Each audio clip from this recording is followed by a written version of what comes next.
Start हो गया? Okay, good afternoon बच्चों।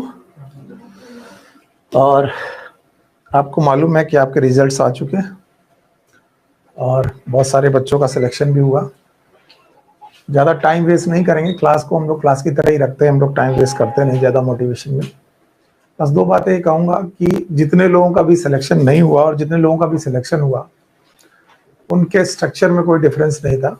All of them are the human being with the same organ system, और केवल difference होता है डिटर्मिनेशन का और टाइम को यूज करने के तरीके का। कुछ लोग मुझे ऐसे भी लाइफ में मिले हैं, उनमें से मेरे एक फ्रेंड भी थे जो उठते बैठते खाते पीते इवन सोते, आप बोलोगे सोते समय कैसे कोई पढ़ सकता है, सोते समय भी पढ़ते हैं। वो मुझे कहता था कि सुनील, जब मैं सो जाता हूं तो मुझे अपनी बुक्स के सपने आते थे। सो अब ये सोते समय भी पढ़ने जैसा हो गया। ऐसे लोग जो हमेशा अपनी बुक्स और अपने सिलेक्शन के बारे में सोच रहे हैं, उनके तो चांसेस हैं सेलेक्ट होने के। अदरवाइज आप जहां भी बैठे हो, जो भी कर रहे हो, अब आप स्थितियों को सोचने की कोशिश करिए। जब टॉपर 720 आउट ऑफ 720 हो सकता है किसी नेशनल एग्जाम में, अगर टॉपर ये आ रहा है तो आप समझ लो कि आपकी क्या हाफत होने वाली है। पहले तो दो तीन बातें मैं आपको बोल दूं कि लोगों को लगता है कि हलवा है, मैं लिखना नहीं चाहता हूं, लोगों को लगता है कि चीजें हलवा है, सिंपल है, तो अपनी लाइफ में से सिंपल चीजें हटा दीजिए। whenever you are going very simple way, you are in the wrong way। एकदम ये रूल बना के देख लो, simple way is the wrong way. आप कहोगे सर अच्छा ऐसी क्या बात करो, मैं बहुत इंटेलिजेंट हूं। इंटेलिजेंसी एक कांस्टेंट प्रॉपर्टी नहीं है। इंटेलिजेंसी कांस्टेंट प्रॉपर्टी नहीं है, दो तीन बार आप समझ लीजिए। और व्हेनेवर आपका पाथ थोड़ा सा डिफिकल्ट है, डिफिकल्ट का मतलब है आप उसके साथ स्ट्रगल कर रहे हैं, then you are in right path. और इसको मैं आपके बायोलॉजिकल सिस्टम और एक बड़े बढ़िया ऑर्गन से रिलेट करके बताने की कोशिश करता हूं। आप लोग इस ऑर्गन को हार्ट के नाम से जानते हो, और हार्ट का स्ट्रगल ये है, हार्ट का ये स्ट्रगल है कि उसे सिस्टोल करना है और डायस्टोल करना है। याद रखना, ये systole and diastole they seems simple but they are not simple, they are a little but difficult. लेकिन हार्ट में ये चीजें सिंपल क्यों एज्यूम हो पा रही हैं? जस्ट बिकॉज ये एक प्रैक्टिस बन चुका है। आपकी डिफिकल्टीज आपकी जब प्रैक्टिस बन जाती हैं तब आपको वो बहुत सिंपल लगती है। और अगर एक दिन हार्ट ये बोले कि बड़ा स्ट्रगल है, मुझे रोज सिस्टोल रोज डायस्टोल करना पड़ता है, मैं जब से पैदा हुआ हूं तब से धड़क रहा हूं, इवन उसके पहले से धड़क रहा हूं, जब आप अपने मम्मा के पेट में 2 महीने के थे तब से हार्ट बन चुका है, तब से धड़क रहा है, और बोले कि नहीं अब तो मुझे सिंपल रास्ता उठाना है, और सिंपल रास्ता ये है कि मैं तो अब आराम करूंगा, धड़कना बंद करूंगा। और जैसे उसने धड़कना बंद किया, आपके साथ क्या आएगी आप समझते हो? सिंपल वे बहुत बहुत बहुत समय पर मैं बता रहा हूं, most of the time simple way is not good way. तो चूज द डिफिकल्ट वे। अब बोलते हैं डिफिकल्ट वे क्या चूज करें सर? क्या किसी बिल्डिंग में चढ़ के पढ़ें? क्या कहीं रूल बनाओ कि सब्जेक्ट का 1 विजन और 3 रिवीजन? ऐसा नहीं है। कुछ लोग बोलते सर मैं 4 साल से तैयारी कर रहा हूँ तो पहले साल में विजन हो गया होगा, बाकी 3 साल में रिवीजन हो गया होगा। ये रूल नहीं चलेगा। इट शुड बी 1 ईयर, जिस साल भी आपको सेलेक्ट होना है ये रूल लगेगा, 1 विजन 3 रिवीजन, और आपके चांसेस 90% हो जाते हैं, आप सेलेक्ट हो जाएंगे। और जितने लोग ये कर लें और फिर सिलेक्शन ना हो, तब आप मेरे पास आइएगा कि सर आपने झूठ बोला था, फिर भी मैं बच निकलूंगा, क्योंकि देयर आर 90% चांसेस, 10% चांसेस फिर भी नहीं है आपके, क्योंकि बहुत सारी चीजें। मेरा एक दोस्त है और एक स्टूडेंट भी इस साल पढ़ा रहा हूँ, अमंग द टॉपर था, मतलब हमारी ओमेगा की लिस्ट में टॉप करता था, और जिस दिन इसका एग्जाम हुआ उसके 3 दिन पहले उसको फीवर आया। फिर भी मैंने उससे कहा कि एग्जाम देने जरूर आओ, और जब वो एग्जाम दे रहा था तो उसको वॉमिटिंग में चालू हो गई। ऐसी कंडीशन में उसने अटेंशन ही बहुत कम किया और सिलेक्शन नहीं हो पाया। सो ज्यादा टाइम वेस्ट किए बिना हम लोग अपने टॉपिक को आगे बढ़ाते हैं। बाकी बातें हम लोग धीरे धीरे करते रहेंगे, पर एक रूल बना लो। बहुत सारे मोटिवेशन की जरूरत नहीं होती कि हमें कोई आके मोटिवेट कर दे। Rule 1 revision 3 revision. 2 साल मेरे सिलेक्शन नहीं हुए था, 2 साल सिलेक्शन ना होने के बाद मेरे दोस्तों का जब सिलेक्शन हो गया और उन्होंने मुझसे मिलना बंद कर दिया, तो मोटिवेशन अपने आप से पैदा हुआ।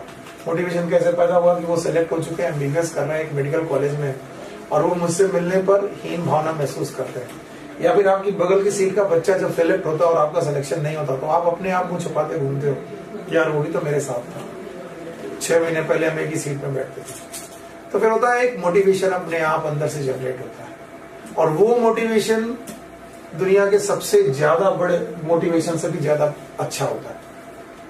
बाहर के लोग आपको कह जाएंगे, सुन लोगे, निकल लोगे, और जो अंदर से जुड़ेगा वही बेस्ट है। सो एक रूल बना लो, जिंदगी को रूल्स की तरह जियो कि ये रूल हुआ नहीं हुआ तो फिर आप सिलेक्ट नहीं होगे। मेरा जब 2 साल सिलेक्शन नहीं हुआ तो मैं कहता था क्या करूं मैं, तो मुझे क्या था, नींद भी बहुत आती थी। तो होता क्या था कि मेरी बायोलॉजिकल साइकिल डिस्टर्ब रहती थी। तो बायोलॉजिकल साइकिल डिस्टर्ब रहती थी कि मैं रात को 11 बजे सोचने लगता था अब सो जाऊं, अब सो जाऊं, अब सो जाऊं, सुबह जल्दी उठ के पढ़ूंगा, और ये सोचते सोचते कि सो जाऊं मुझे रात के 2:30 बज जाते थे।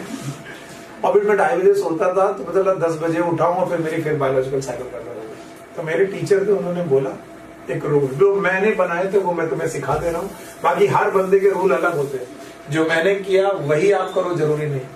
वो कहते थे जब जागो, जब तक जाग रहे हो केवल एक काम है, पढ़ो, और इतना पढ़ो कि पढ़ते पढ़ते सो जाओ। उन्होंने यही लिखवा दिया था मुझसे बुक्स में, पढ़ते पढ़ते सो जाओ, और जब सो जाओगे तो कोई दिक्कत नहीं, और फिर जब जाओगे फिर पढ़ने लगो। तो लाइफ में केवल 2 ही काम थे, जब तक जागता था तब तक पढ़ता था, और या फिर सो जाता था। अच्छा 1-2 साल अगर सिलेक्शन ना हो तो आपको पार्टियों शादी के माहौल में जाने में भी डर लगता है। क्यों? क्योंकि लोग पूछते हैं बच्चा क्या कर रहा है, और तुम कहते हो तैयारी, और आपका 2 साल सिलेक्शन नहीं हुआ तो वो पूछते हैं अभी तक तैयारी करो, मेरी बिटिया तो फला न्यूयॉर्क में चली गई। तो आपको लगता है भैया आप अपनी बिटिया संभालो, हमको अपना वो समस्या सबसे ज्यादा तकलीफ होती है जब आपसे आके पूछता है आदमी कि क्या कर रहे हो, आपने थाली में प्लेट में पनीर का टुकड़ा उठाया, बेटा क्या कर रहे हो। ये हैपेंस, ये मेरे साथ बहुत हुआ। मैंने रूल बनाया, जब जाऊंगा पढ़ता रहूंगा, सो जाऊंगा, और ऐसे कुछ और रूल्स थे जब समय समय पर मैं तुम्हें बताता जाऊंगा। मेरे पिताजी ने कहा कि अगर तुम्हारा सिलेक्शन नहीं हुआ, तुम बीएससी भी नहीं कर रहे हो। मैंने बीएससी की नहीं, 12th के बाद तैयारी कर रहा था, 3 साल हो गए थे, सारे लोग बीएससी पूरी हो चुके थे। तो उन्होंने कहा तुम्हें आलू की ठेल लगानी पड़ेगी। तो मैंने ऐसे ही हंसते हंसते उनसे बोल दिया, ये मेरा डायलॉग था, आला दैट इज स्टेथोस्कोप, स्कोप होता है जो हम लोग स्टेथोस्कोप लगाते हैं, आला उसे हिंदी में बोलते हैं। तो मैं कहता था या तो मैं लगाऊंगा आला और या तो मैं लगाऊंगा आलिफ। तो जब 3 साल सिलेक्शन नहीं हुआ तो पिताजी ने मजाक में कहा बेटा मैं तुम्हारे लिए ठेल खरीद देता हूँ, क्योंकि अब आला लगा नहीं पा रहे तो आगे लगा। लेकिन चमत्कार कभी भी होते हैं। उसी साल जिस साल पिताजी ने मेरी ऑल इंडिया रैंक देख करके बोला तुम्हारा सिलेक्शन नहीं हुआ, तुम्हारे लिए आलू खरीद देता हूँ, तो सीपीएमटी ने मुझे हीरो बना दिया और मेरा सिलेक्शन हो गया। तो याद रखना, अगर आप प्रिपेयर्ड हो तो आपके साथ चांस फेवर करता है। इनका नाम याद रखना, कई बार मैंने बोला है, पास्चर, लुइस पास्चर कहते थे chance favour the trained mind. बोलते हैं चांस मिलता है सबको, लेकिन चांस का फायदा वही उठा पाते हैं जो ट्रेन्ड होते हैं। तो chance favours the trained mind. तो अपने आप को इतना ट्रेंड रखो कि अगर एक छोटा सा भी चांस मिले आपका सिलेक्शन हो जाना चाहिए। तो उन 3 सालों में मैंने अपनी इतनी बढ़िया ट्रेनिंग करके रखी थी कि मेरे सारे सिलेक्शन नहीं हो पा रहे थे, लेकिन सीपीएमटी में जब एग्जाम आया तो मेरी उन्हीं उसमें जो एक सीपीएमटी का एक अलग चांस मिला, उस चांस से मेरा काम हो गया।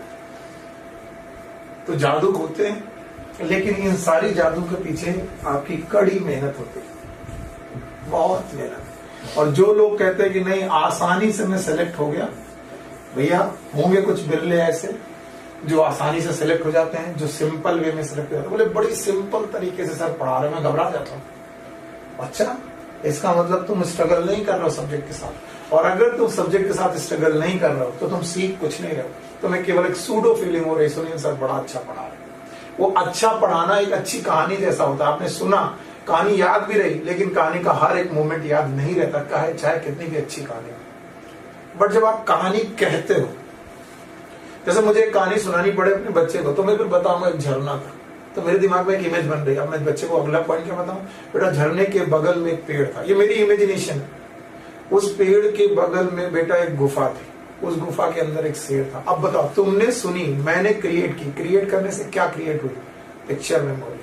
सो ऑलवेज बी ऑन, आपको उस छोर पर होना है जो सुना सके, जो पिक्चर मेमोरी क्रिएट कर सके। जैसे मैं यहाँ पर पढ़ा देता हूँ, कल मैंने आपको एनिमल किंगडम की कुछ बातें पढ़ाई, आपने सुनी, आपने कहा वाह सर लाजवाब, बहुत बढ़िया पढ़ाया, लेकिन इससे सिलेक्शन नहीं होगा। जब आप इसे कहने के मोड पे आओगे, जैसे मेरे साथ कहो और टॉपिक शुरू करो।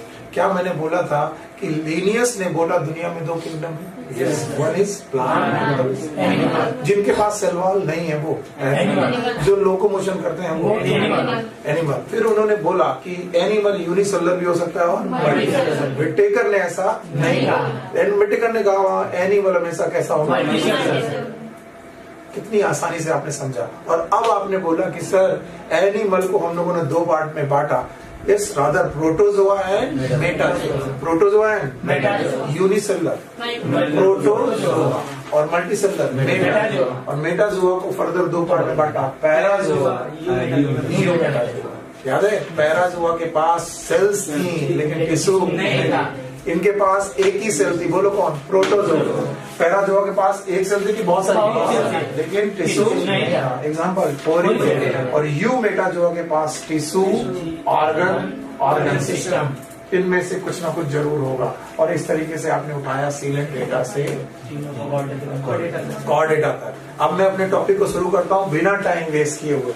चलो, कल हम लोगों ने बेसिस ऑफ क्लासिफिकेशन पढ़े थे बच्चे, और टाइम कम पड़ा था, इस वजह से मैंने बीच में छोड़ा था। पढ़ाने को बहुत कुछ था। बेसिस ऑफ क्लासिफिकेशन में मैंने आपको कुछ बेसिस पढ़ाए थे। मैं लिखूंगा नहीं, केवल पूछूंगा। जिन लोगों ने पुराना वीडियो देखा उन्हें मालूम होना चाहिए। पहला लेवल ऑफ ऑर्गेनाइजेशन, और अगर आप प्रिपेयर नहीं हो तो इसमें गलती आपकी है कि आपको पढ़ाया गया टॉपिक फिर भी नहीं आ रहा, इसका मतलब आप बेवकूफ हो और आपको लगता है कल कर लेंगे। कल कभी नहीं आता। आज का चीज आज ही खत्म करेंगे, एक विजन करके जाएंगे, एक रिवीजन करके जाएंगे, ताकि बचे हुए दो रिवीजन हम बाद में कर सकें। तो 1 vision 3 revision policy, you will get your selection. और बेटा सिलेक्शन उतना मुश्किल नहीं है जितना हम टीचर्स उसे बना देते हैं। हम तुम्हें बताते हैं कितना मुश्किल है सब्जेक्ट, फिर उसे और ऐसा समझा करके पढ़ाने की कोशिश करते हैं। नहीं, आप स्ट्रगल करो सब्जेक्ट के साथ, मैं आपके साथ। इतना आपको मालूम चल गया है कि नॉलेज में मैं आपको बेवकूफ नहीं बनाऊंगा, और आप रिवीजन में मुझे बेवकूफ मत बनाइए। और अभी मैंने बोल दिया 20 अक्टूबर के बाद से शाम को भी एक बैच चलेगा NCERT 2 का। सो बी प्रिपेयर। अब ये मत कहना कि सर ज्यादा स्ट्रगल होगा। तो सुबह NCERT 1 मतलब 12 से 2, और 5 से 7 या 6 से 8 NCERT 2, दोनों ही टॉपिक NCERT 1 और NCERT 2 चलेंगे, तभी टॉपिक पूरे हो पाएंगे। चलिए, सो बेसिस ऑफ क्लासिफिकेशन मैंने पहले बोला क्या था, लेवल ऑफ ऑर्गेनाइजेशन। तो आपने बोला कि सर बड़ा आसान है लेवल ऑफ ऑर्गेनाइजेशन को समझना, और आपने कहा sir total 4 level of organisation हम लोग जानते हैं। देखो बेटा, पहला लेवल था जिसको हम लोगों ने क्या नाम दिया, सेलुलर। सेलुलर लेवल का मतलब है क्या एक सेल है कि मैनी सेल है? मैनी सेल, लेकिन टिश्यू टिश्यू की डेफिनेशन के 4 पॉइंट याद है? Group of cell having common must be coordinated. Coordination के लिए क्या चाहिए, नर्वस टिश्यू। और नर्वस टिश्यू बेटा पोरीफेरा में नहीं है, तो कोऑर्डिनेशन। इसलिए बहुत सारी सेल होने के बावजूद भी पोरीफेरा कैसे हैं, टिश्यू रखते हैं कि नहीं रखते? ऑल्दो उन सेल में डिवीजन ऑफ लेबर है, बट टिश्यू नहीं। सेलुलर लेवल के बाद आपके पास आया टिश्यू लेवल। मैंने कहा इन लोगों ने पहली बार नर्वस सिस्टम पैदा किया, और बेटा सेल्स के बीच में क्या पैदा हुए, कोऑर्डिनेशन। क्या पैदा हुए, कोऑर्डिनेशन। तो टिश्यू लेवल में 2 लोग आए, मैंने पढ़ाए थे, आपको देखना चाहिए। One is known as Ctenophora, और एक कौन, सीलेट बेटा। पहले किसका नाम आना चाहिए, सीलेट बेटा, फिर किसका नाम आना चाहिए, मैंने लिख दिया, आप ध्यान सुन लो। टिश्यू लेवल के बाद आया आपको ऑर्गन लेवल। ऑर्गन लेवल वो लोग हैं जिन्होंने टिश्यू से ऑर्गन बनाए। वैसे इसमें एक ही नाम आपकी NCERT लिखती है, it is known as Platyhelminthes. Platyhelminthes, these are organ level of organisation.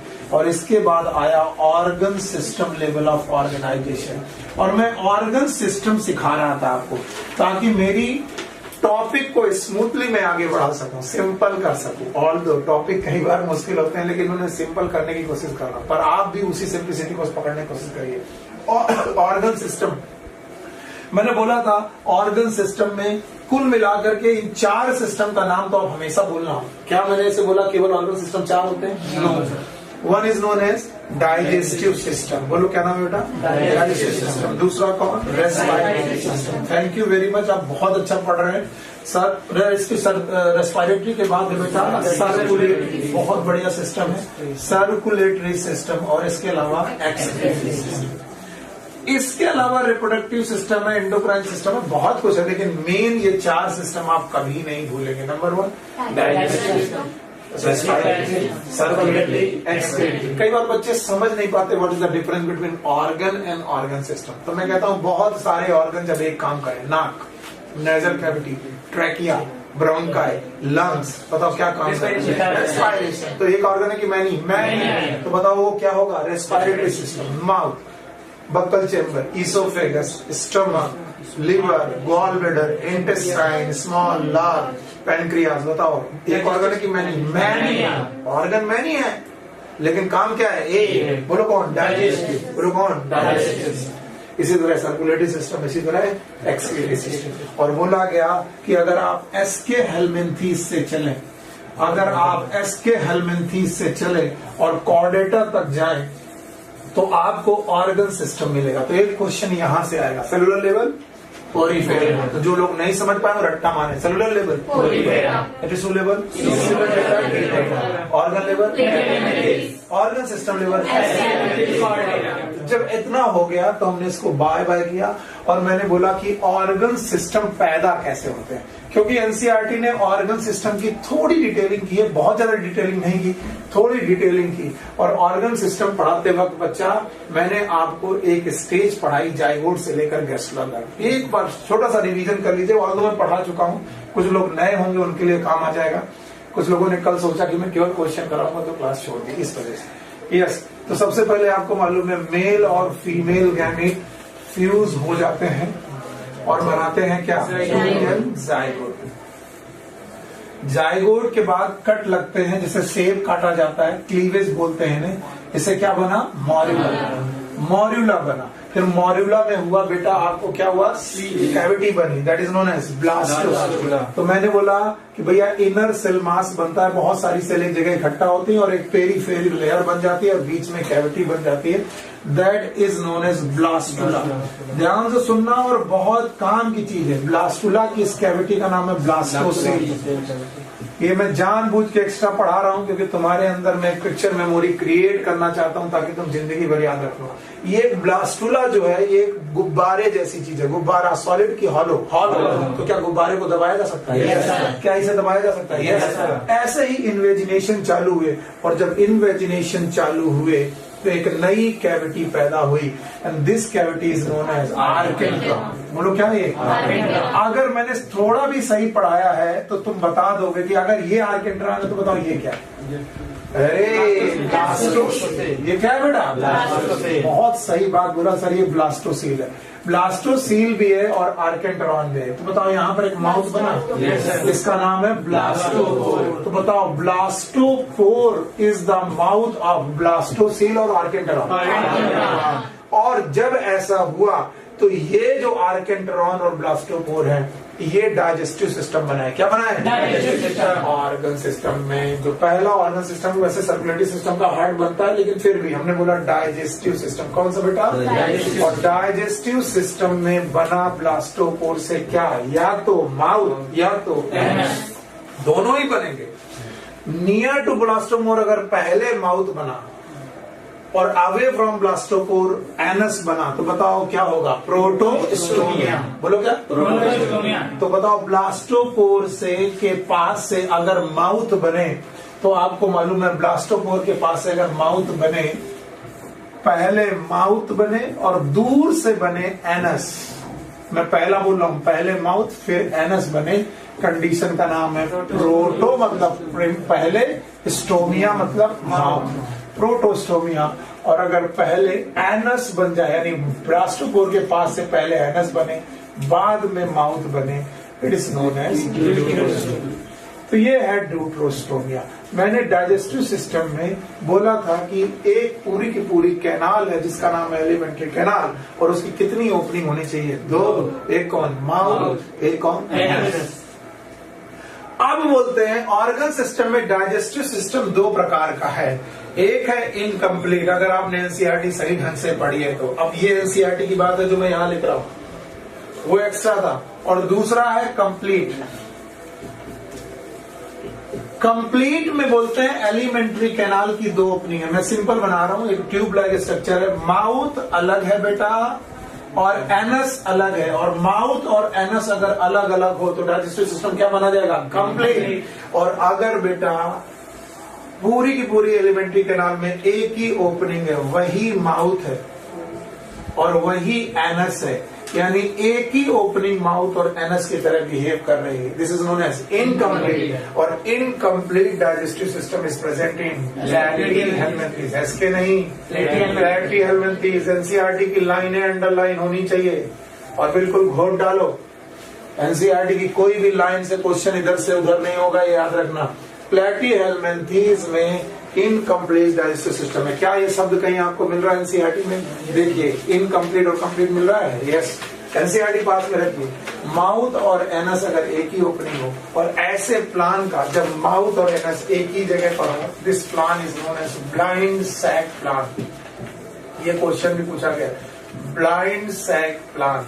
बताओ, डाइजेस्टिव सिस्टम में ब्लाइंड सैक प्लान रखना किसका फीचर है? Feature of platyhelminthes. क्या मैं इसे हटाऊं? ऑर्गन सिस्टम में पहला ऑर्गन आपके सामने आ चुका है, जल्दी जल्दी निपट लो। बताओ, जाइगोट बना, जाइगोट से क्या बना? मॉरुला। मॉरुला के बाद क्या बना? ब्लास्टुला। ब्लास्टुला की कैविटी का नाम ब्लास्टोसम। उसमें इन्वेजिनेशन हुए, क्या बनी? आर्केंट्रान। आर्केंट्रान के माउथ का नाम ब्लास्टो। ब्लास्टोपोर डाइजेस्टिव सिस्टम के माउथ और एनस को बनाता है। नियर ब्लास्टोपोर पहले बने माउथ, बाद में एनस। बोलो, प्रोटोस्टोमिया। और पहले एनस, बाद में माउथ। बोलो, बताओ कौन 2 लोग हैं, 3 लोग हैं जिन्हें ड्यूटेरोस्टोमिया बोल सकते हो? कल 2 बताया थे आपको, मालूम है कौन कौन? Echinodermata, Hemichordata. Echinodermata, Hemichordata. बाकी सारे लोग कैसे हैं? Protostomia. Protostomia. And now digestive system पढ़ लेने के बाद एनसीईआरटी एक दूसरे सिस्टम की बात करती है। मैं एनसीईआरटी के बाहर अब नहीं जाऊंगा, और वो दूसरा सिस्टम है सर्कुलेटरी सिस्टम। अगर आप बुक लेकर के बैठे हो तो आपको मालूम है उन्होंने दूसरा सिस्टम बताया, सर्कुलेटरी सिस्टम। और वो बोलते हैं सर्कुलेटरी सिस्टम मेनली 2 तरीके से आपको देखने को मिलेगा। One is known as open circulatory system और दूसरा है close circulatory system. Close circulatory system, याद रखना, when the blood flows in the open cavities, these are known as hemocoels. क्या बोला मैंने? Hemocoels. So when blood flows, और blood की जगह बॉडी फ्लूइड भी लिख सकते हो भाई। हर बार ब्लड आपको रेड मिले जरूरी नहीं है, वो आप जानते हो। when the blood flows in open cavity, ऐसा अगर सिस्टम हो, इस तरीके के सर्कुलेटरी सिस्टम को ओपन सर्कुलेटरी सिस्टम बोलते हैं। When blood flows in veins and arteries, either blood vessels, when blood flows, जब ब्लड फ्लो करे ब्लड वेसल्स में, और ह्यूमन के केस में इन ब्लड वेसल्स के 2 नाम हैं, या तो आर्टरी या तो veins etcetera. When blood flows in blood vessels में जब कभी ब्लड फ्लो करता है तो सर्कुलेटरी सिस्टम होता है। तो बताइए हम लोग क्या है? क्लोज ब्लड वेस्कुलर सिस्टम वाले हैं। अगर मैं बोलूं कॉकरोच क्या है? ओपन। क्या बोलेंगे? मान लो कॉकरोच के ब्लड का कलर रेड नहीं होगा, याद रहेगा? बताओ, अनेमा का मेंबर है कि इनेमा का? अनेमा। और हम लोग इनेमा। तो हर बार जिसे ब्लड बोला जाए उसे ब्लड ना बोला जाए तो क्या बोल देते हैं? Body fluid.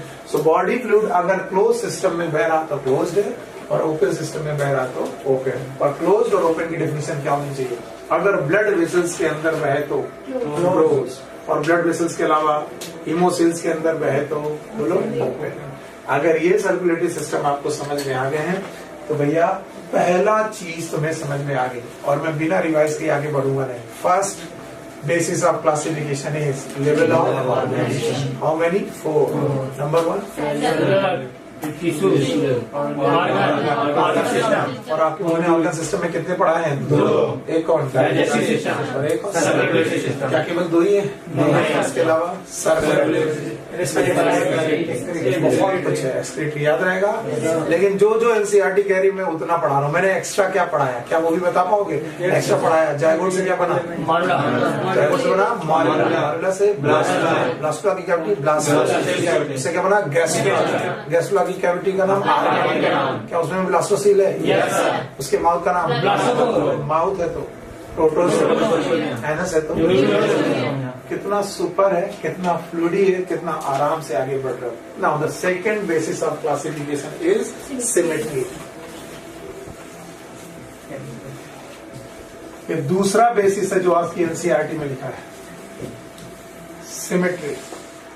और पता नहीं इसको लोगों ने क्यों हवा बना के रखा हुआ है। देखो मेरे टीचर तो सिंपल एक सर्कल खींचते थे और मुझसे बोलते थे सुनील इसका लेफ्ट और राइट बताओ,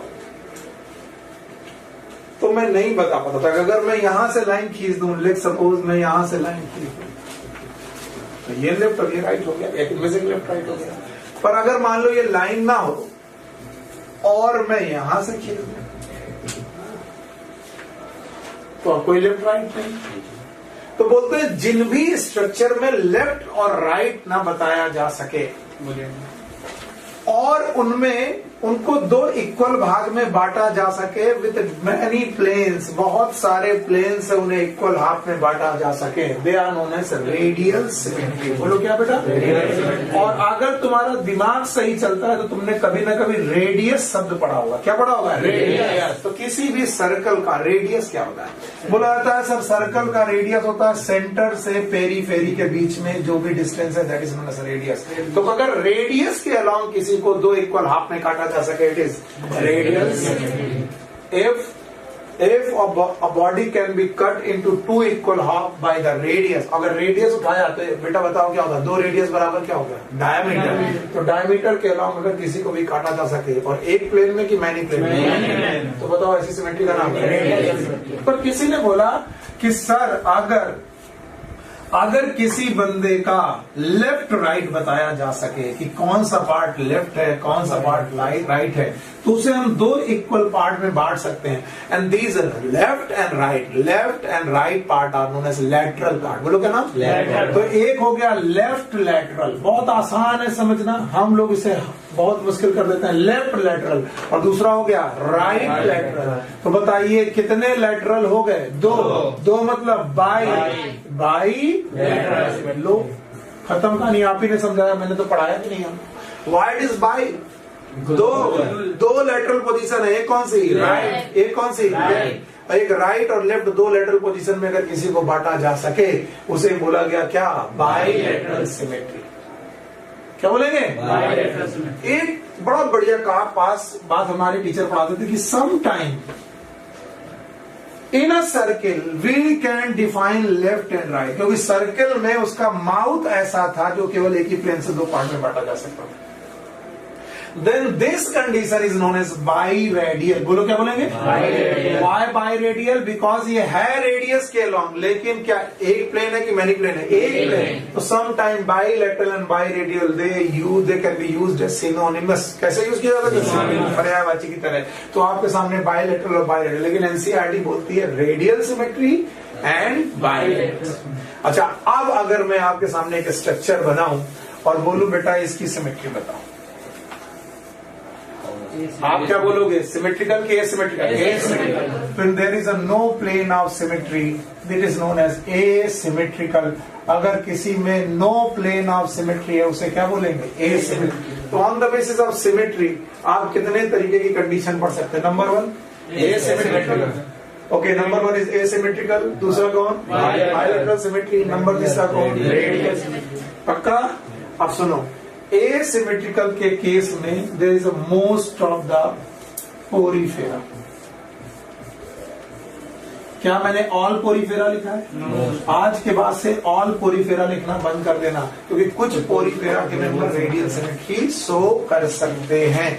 इसका मतलब है most of the Porifera member कैसे हैं बेटा? Asymmetrical. And now radial symmetry में 3 लोगों के नाम लिखना है। वन इज टीनोफोरा, ऑल्दो इसके पहले मुझे लिखना चाहिए था सीलेंट्रेटा, सीलेंट्रेटा और एडल्ट इकाइनोडर्मेटा। इकाइनोडर्मेटा नहीं, बोलो क्या लिखोगे? Adult Echinodermata. और देखिए कल की क्लास का फायदा क्या है, जो लोग आज पहली बार इसे पढ़ रहे होंगे वो भौचक होंगे कि सर ये कौन कौन से नाम बता दे रहे हैं। क्या कल मैंने आपको 11 फाइलम के नाम गिनाए थे? yes, कुछ लोगों के लिए एक बार रिवाइज कर दीजिए, बोलो।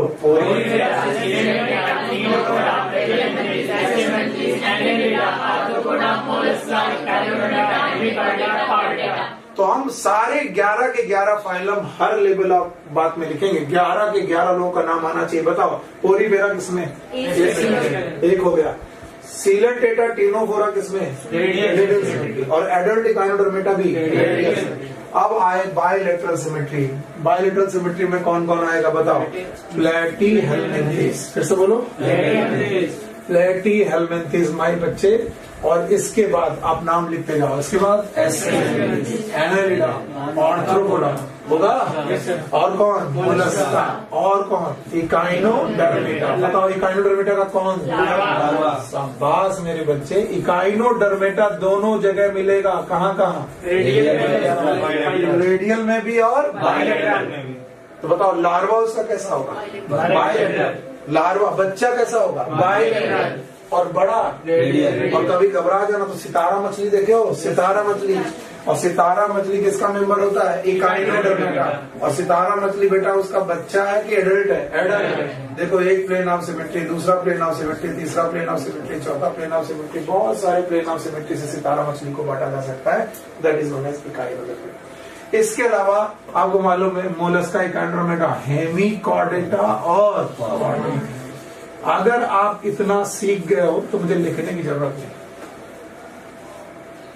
अगर आप इतना सीख गए तो मेरे लिए को लिखने की जरूरत नहीं। जल्दी जल्दी बताओ, सिमेट्री की बेसिस पर कितनी तरीके की कंडीशंस पैदा हो सकती है? सिमेट्री 2 है, कंडीशन 3। सिमेट्री 2 कौन कौन सी है? और कंडीशन कितनी? 3। एक कौन सा है? एसिमेट्रिकल में कौन है? शाबाश, बहुत बढ़िया काम कर रहे हो। बताओ रेडियल सिमेट्री में 2 लोगों के नाम एनसीईआरटी लिखती है, तुम 3 बोलो। बोलो एडल्ट, इकाइनोडर्मेटा। और इसके बाद तुम यहाँ पर पूरे नाम ले पाओगे? बायलैटरल सिमेट्री को कितने पार्ट में बांटा सकता है? 2। और 2 इक्वल पार्ट में, एक लेफ्ट वाला और एक राइट। और ये 2 इक्वल पार्ट में जब कभी भी बांटा जा सकेगा तो आप लोग बता पाओगे कि कौन कौन से लोग हैं। बताओ।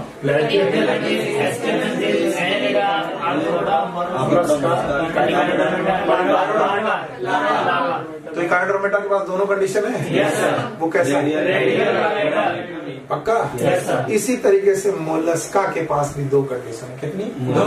कितनी? 2। लार्वा और बेटा जुवेनाइल स्टेज, बच्चा वाला भी और लार्वा वाला दोनों स्टेज हैं बायलैटरल, लेकिन उनमें टॉरिजन आ जाता है। क्या जाता है? टॉरिजन। घोंगा देखा? घोंगा, घोंगा पाइला। तो टॉरिजन आ जाने की वजह से दे बिकम एसिमेट्रिकल। कैसा हो जाता है? एसिमेट्रिकल। का कुछ बदतमीजियां करते। चलो इकाइनोडर्मेटा की बदतमीजी बताओ। Larva bilateral, adult radial. Mollusca के बारे में बोलो। Larva and juvenile most of the time they are bilateral. और अगर एडल्ट कभी कभी, ऑलवेज की कभी कभी क्या हो जाता है? Torsion, twist. शंख देखा ना? शंख देखा होगा तो उसमें क्या होते हैं? टॉर्जन। तो वो टॉर्जन होने की वजह से सिमेट्रिकल हो जाता है कि एसिमेट्रिकल? ओके अगर इतनी चीजें सीख गए हो तो तीसरा बेसिस है germ layer. Germ layers. On the basis of germ layer बोलते हैं कि बॉडी वॉल को हम लोग 2 तरीके से देख सकते हैं। सबसे बाहर वाली layer it is known as ectoderm and it is a cellular. मैं जो रिंग बना रहा हूं प्लीज कंसीडर देम सेल्स। इन्हें सेल कंसीडर करिएगा क्योंकि बेटा मेरे पास लिखने के लिए टाइम नहीं है। टाइम अगर ज्यादा मैंने किया तो मामला गड़बड़ हो जाएगा। तो ये सेलुलर एक्टोडर्म है, सेलुलर एक्टोडर्म है। इसके बाद आपके पास एक और सेलुलर स्ट्रक्चर है, that is known as endoderm. It is endoderm.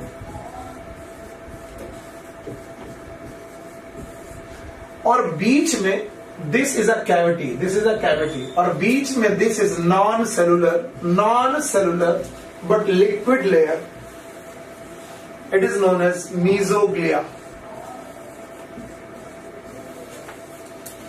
तो अगर एक्टोडर्म और एंडोडर्म की दो लेयर हो और बीच में मीजोग्लिया हो, और मीजोग्लिया कैसी हो, सेलुलर की non cellular? Non cellular. So ectoderm is cellular, cell की बनी है।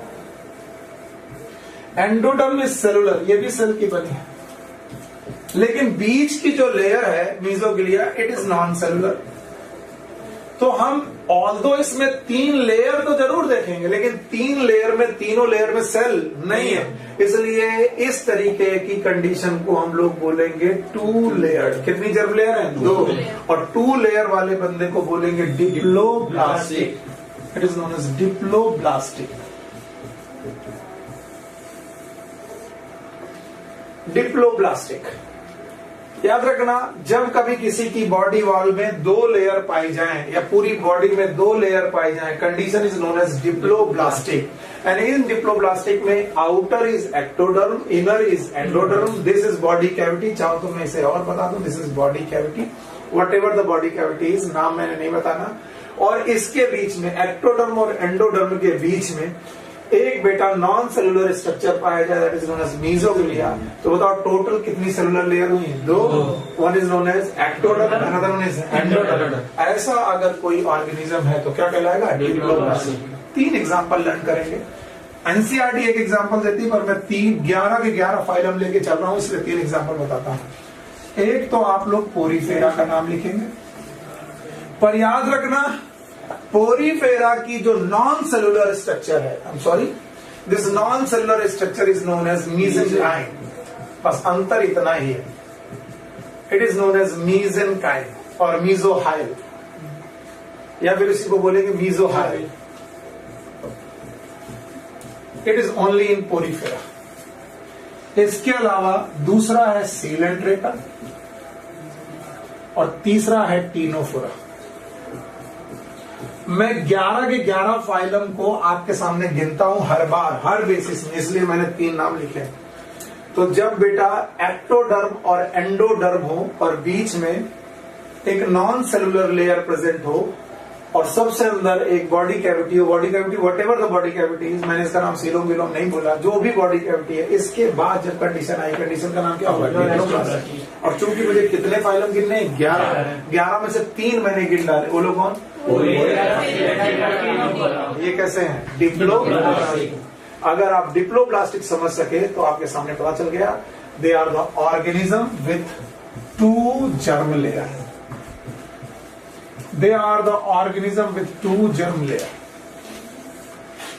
2 जर्म लेयर के साथ जो भी ऑर्गेनिज्म होते हैं उन्हें हम लोग डिप्लोब्लास्टिक बोलते हैं। और 3 एग्जाम्पल है इनमें, पोरीफेरा, सीलेंट्रेटा, टीनोफोरा। ऑल्दो आप एनसीईआरटी जब पढ़ेंगे तो वहां पर केवल एग्जाम्पल किसका दिया है? सीलेंट्रेटा। किसका दिया है? सीलेंट्रेटा। पर डरना नहीं, Porifera, Coelenterata and Ctenophora, all of them are diploblastic. Okay, now इसके बाद जर्म लेयर में तीसरी कंडीशन देखिए।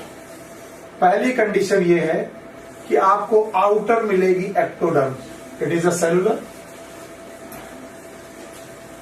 आउटर एक्टोडर्म, इनर मिलेगी आपको एंडोडर्म,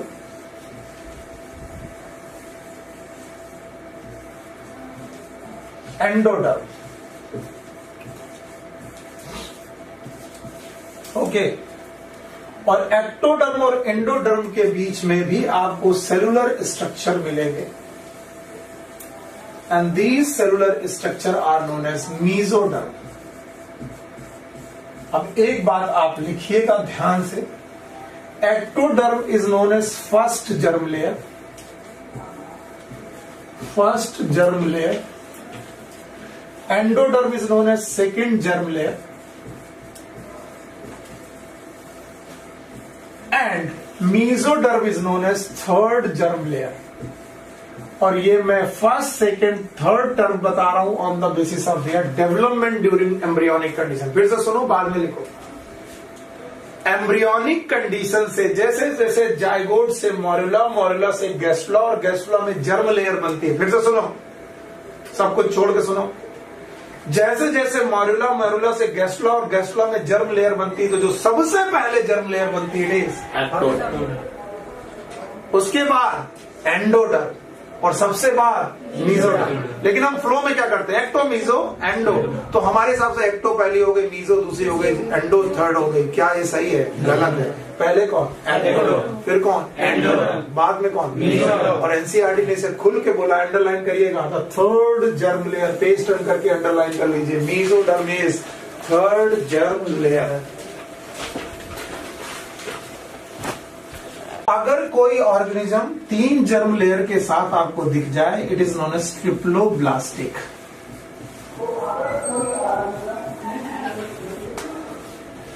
ट्रिप्लोब्लास्टिक। और एक बड़ी सी लाइन लिखिएगा, आपकी एनसीईआरटी में लिख लीजिएगा, all worms are triploblastic. All worms are triploblastic.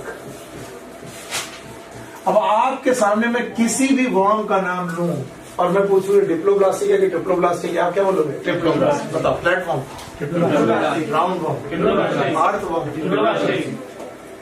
तो दुनिया में जहां पर वर्म शब्द शुरू हुआ वहां से बेटा ट्रिप्लोब्लास्टिक कंडीशन शुरू हुई।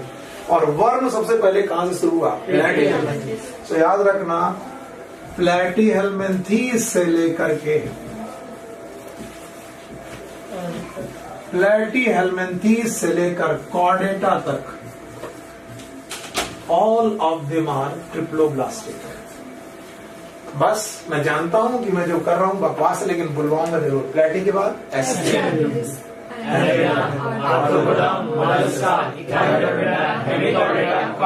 All of them are triploblastic. बताओ, पहली जर्म लेयर कौन सी? एक्टोडर्म। दूसरी कौन सी? और तीसरी कौन? तो सबसे पहले कौन बनती होगी? एक्टोडर्म। याद करो, ब्लास्टोसिल की कवरिंग बनाई थी मैंने, दैट वाज द एक्टोडर्म। तो फर्स्ट लेयर इज एक्टोडर्म, उसके बाद मीजो, एंडोडर्म, तीसरी 3 जर्म लेयर के साथ बोलो कौन? ट्रिप्लोब्लास्टिक। और जो दुनिया में ट्रिप्लोब्लास्टिक हुआ उसी ने सबसे पहले ऑर्गन बनाए। शायद आप लोग को जवाब खुद देने चाहिए।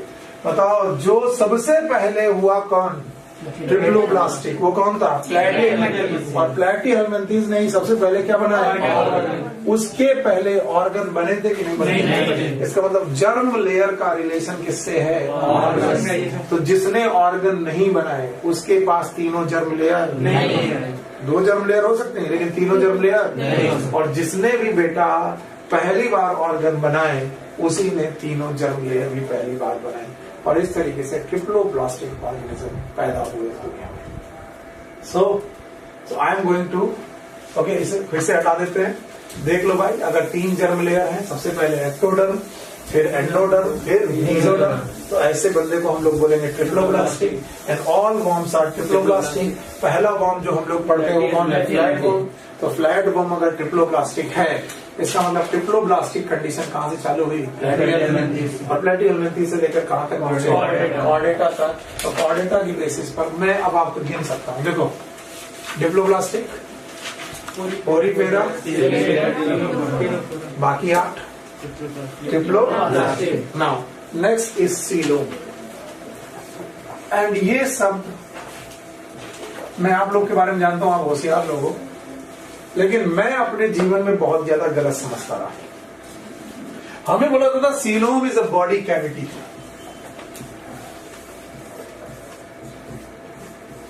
और अगर आपके पास धैर्य रहा तो मैं इसको बहुत अच्छी तरीके से आपको सिखा दूंगा।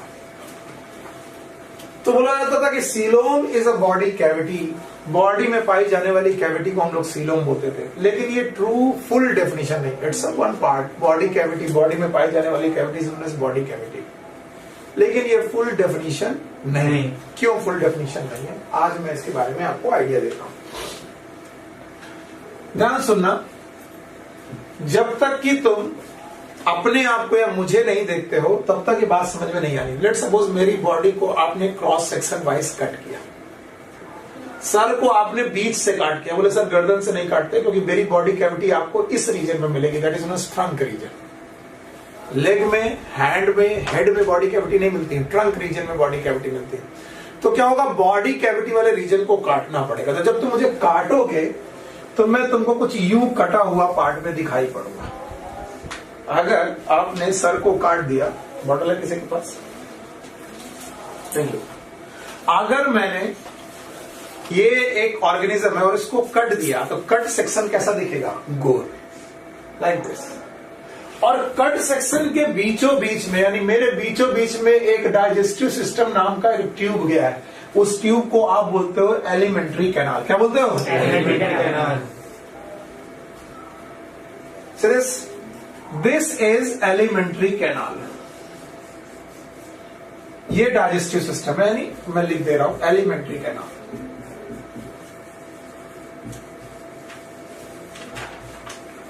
तो जब आप मुझे काटेंगे तो बीचों बीच एक तुमको सिंपल ट्यूब लाइक स्ट्रक्चर मिलेगा, जो कहां से चालू होगा, बोलो, mouth, oesophagus, stomach, small intestine, large intestine मिलेगा। तो इस ट्यूब को हम लोग क्या बोलेंगे, एलिमेंट्री कैनाल। और सबसे बाहर क्या मिलेगा, बॉडी वॉल। बोलो क्या मिलेगा, बॉडी वॉल। ये रही body wall, this is a body wall. तो बोलते हैं बॉडी वॉल और एलिमेंट्री कैनाल के बीच में अगर गैप है, if there is a gap between body wall and alimentary canal, structure सही होना है।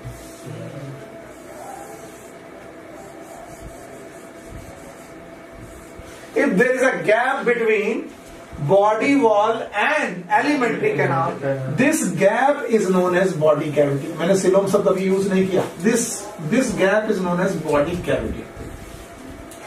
अब मैं छोटा सा प्रकाश डालूंगा, रोशनी डालूंगा आपके नॉलेज पर।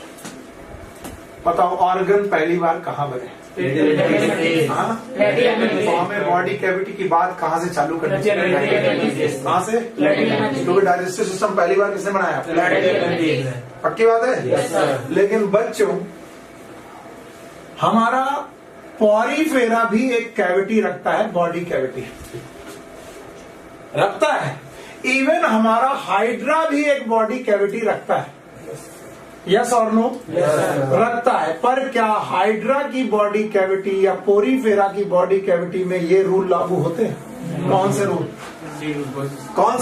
बॉडी वॉल और एलिमेंट्री कैनाल। तो बताओ, ये बॉडी कैविटी तो है, लेकिन क्या ये बॉडी कैविटी सीलोम कहलाएगी? नो। तो what is the coelom? Coelom उसी बॉडी कैविटी को बोलते हैं ना, सुनना, सीलोम उसी बॉडी कैविटी को बोलते हैं जब वो किसके बीच में हो, एलिमेंट्री कैनाल।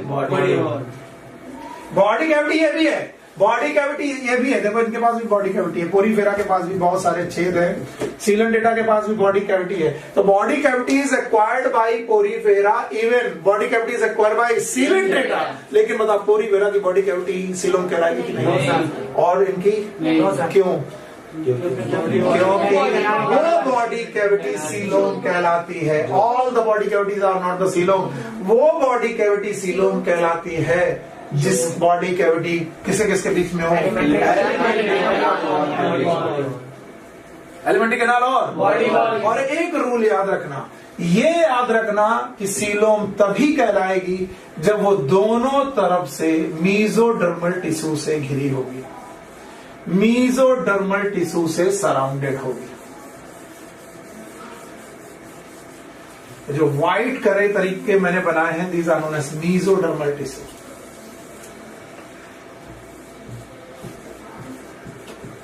Mesodermal tissue. अब जो कि तुम नहीं पूछोगे और जो कि टीचर पढ़ा के निकल जाएंगे और तुम नहीं पूछोगे, एक्चुअली तुम्हें मालूम मतलब नहीं रहता, ठीक है, भाड़ में जाए। लेकिन जब तुम डॉक्टर बनोगे तब तुम्हें लगेगा यार काश मैंने सर से पूछा होता। अच्छा, मैं क्यों तुमको बताने की कोशिश कर रहा हूं, क्योंकि ये सारी चीजें मेरे दिमाग तब खुले जब मैं एमबीबीएस कर रहा हूं। किसी ने कहा सर लीवर बॉडी के अंदर है, कहां पर है? सीलोम में। सर बोले आपका गॉल ब्लैडर यहीं पर है।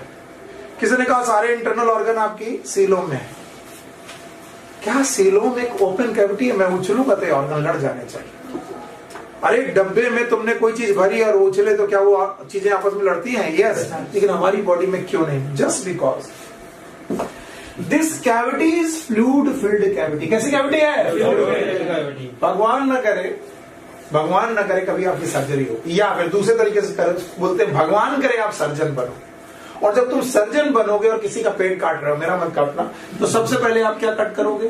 स्किन कट करोगे। उसके बाद क्या कट करोगे? मसल्स। क्या कट करोगे? मसल्स। इसका मतलब क्या कट कर रहे हो? Body wall. Body wall cut करते ही आपको एक पतला मीजोडर्मल बैग मिलेगा। पतला मीजोडर्मल बैग जैसे ही बने मिलेगा और जैसे ही तुमने उसके काटा उसके अंदर क्या निकलेगा? Water. That water is known as peritoneal fluid. बोलो क्या? पेरिटोनियल। और जब तुम उस पेरिटोनियल फ्लूइड कैविटी के अंदर जाओगे तो आपको अंदर मिलेंगे ऑर्गन। बताओ ये ऑर्गन कैसे होंगे? इंटरनल के external? Internal. So all the internal organ they are surrounded by mesoderm. They are surrounded by mesoderm and present in coelom. Coelom के अंदर इंटरनल ऑर्गन मिलेंगे आपको। और इसीलिए रट्टा नहीं लगवाना चाहिए, ये भी कॉन्सेप्ट है। इसीलिए हर इंटरनल ऑर्गन का आखिरी लेयर इज ऑलवेज मीजोडर्म। खैर, अगर कुछ बच्चे फ्रेशर है तो डरे नहीं, पर जो रिपीटर है वो मेरे साथ बोलेंगे। एलिमेंट्री कैनाल की चारों लेयर, सबसे अंदर म्यूकोसा, फिर उसके बाद फिर serosa is nothing but mesoderm. Serosa is nothing but, समझ गए? इसका मतलब है हर बार जब कभी बॉडी कैविटी में आप जाओगे तो बॉडी कैविटी का बॉडी वॉल का सबसे अंदर वाला पोर्शन जो होगा वो कैसा होगा? मीजोडर्मल। और एलिमेंट्री कैनाल का सबसे बाहर वाला होगा वो भी कैसा होगा? मीजोडर्मल। और उन दोनों के बीच में क्या भरा होगा? Fluid. And that fluid is known as peritoneal fluid. और that's why coelom sometime is known as peritoneum. जब आप बड़े होगे तो इसी को बोलोगे पेरिटोनियम। पेरिटोनियम, ठीक है? तो इस तरीके से आपने देखा कि सीलोम किसे बोलेंगे। हर बॉडी कैविटी सीलोम नहीं, पर क्या हर ऑर्गेनिज्म बॉडी कैविटी रखता है? यस। पोरीफेरा बॉडी कैविटी रखता है, सीलोम नहीं रखता। हाइड्रा बॉडी कैविटी रखता है, सीलोम नहीं रखता। तो ये बताओ दोनों के दोनों कैसे हो गए? एसीलोमेट। ऑल्दो इन्हें एसीलोमेट इसलिए कहा जा रहा क्योंकि ये सीलोम की डेफिनेशन में ही फुलफिल नहीं करते। क्योंकि सीलोम की डेफिनेशन क्या है? When there is a gap between alimentary canal.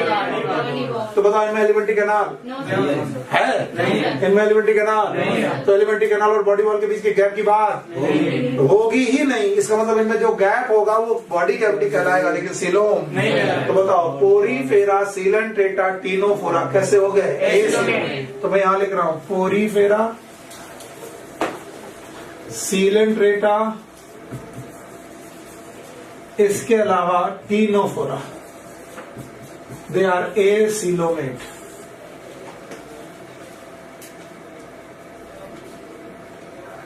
Okay, चलो भाई, बहुत मजेदार इस तरीके से आप लोग पढ़ रहे हो। And now see this, Annelida to chordata,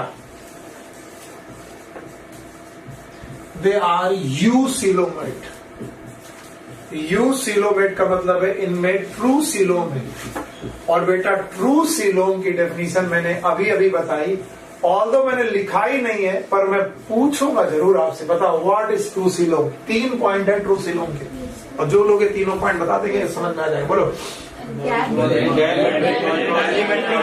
चाहिए, बॉडी वॉल होना चाहिए, उनके बीच में गैप होना चाहिए, gap should be surrounded bye किस तरफ से, एक तरफ से कि दोनों तरफ? यानी डाइजेस्टिव सिस्टम की तरफ से भी मेसोडर्म और बॉडी वॉल के अंदर की तरफ से भी मेसोडर्म। क्या एक फ्लूइड फिल्ड कैविटी होगी? Yes sir. उस कैविटी का नाम पेरिटोनियम। क्या सारे इंटरनल ऑर्गन यही मिलेंगे? Yes sir. क्या हम में पेरिटोनियम है? यस। आप में पेरिटोनियम है? यस। इसलिए पेट की इंजरीज हमेशा सबसे खतरनाक होती है। इसीलिए चाकू मार के मर्डर करना लोगों का बड़ा पेशा था एक समय। चाकू मार के पेरिटोनियम को रप्चर कर देना, फ्लूइड बह जाना, ब्लीडिंग ज्यादा हो जाना, डेथ हो जाना। What my point? तो याद रखना हमेशा पेरिटोनियम रप्चर होने पर इंफेक्शन होंगे, इंटरनल ऑर्गन डैमेज होंगे, इंटरनल ऑर्गन डैमेज होंगे, आपको सेप्टिसीमिया होगा, सेप्टिसीमिया होगा, डेथ होगी। इसीलिए रोड साइड एक्सीडेंट में 2 इंजरीज लोग बचाते हैं, एक हेड इंजरी और एक एब्डोमेन इंजरीज। अगर ये हुई तो डेथ के चांसेस बढ़ते हैं, क्योंकि आपकी क्या रप्चर हो रही? What my point? अब बताओ ए सिलोमेट में कौन कौन आया? पोरीफेरा, अच्छा एक भाई साहब हमारे पास ऐसे हैं, मैं आपके सामने यहीं पर बना पाऊंगा, जिनके पास एलिमेंट्री कैनाल है, यानी इनके पास एलिमेंट्री कैनाल है, इनके पास बॉडी वॉल भी है,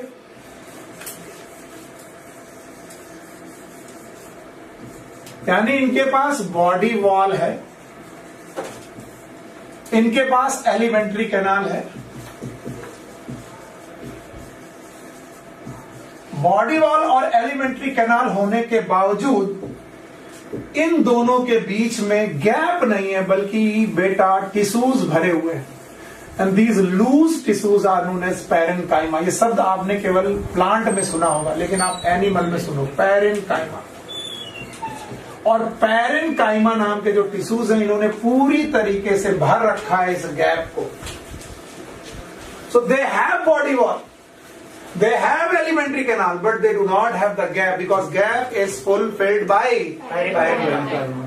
तो बताओ यहाँ पर गैप है कि नहीं है? नहीं। हाँ? नहीं। आवाज ही नहीं आ रही। बताओ यहाँ पर गैप है कि नहीं है? नहीं है। क्यों?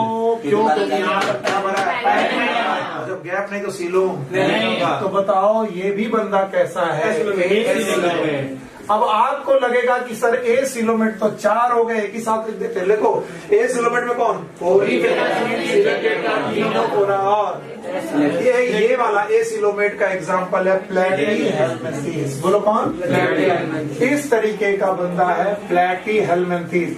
पर याद रखना प्लैटीहेल्मिन्थेस भी ए सिलोमेट में गिने जाएंगे, लेकिन ये उस तरीके के एसिलोमेट नहीं है जिस तरीके के पोरीफेरा और ये दोनों एसिलोमेट क्यों है? क्योंकि ये सीलोम की डेफिनेशन में ही फिट नहीं बैठते, क्योंकि इनके पास एलिमेंट्री कैनाल ही नहीं है। पर इनके पास क्या है? Alimentary canal. लेकिन फिर भी ये कैसे हैं? एसिलोमेट। क्या इनके पास बॉडी वॉल है?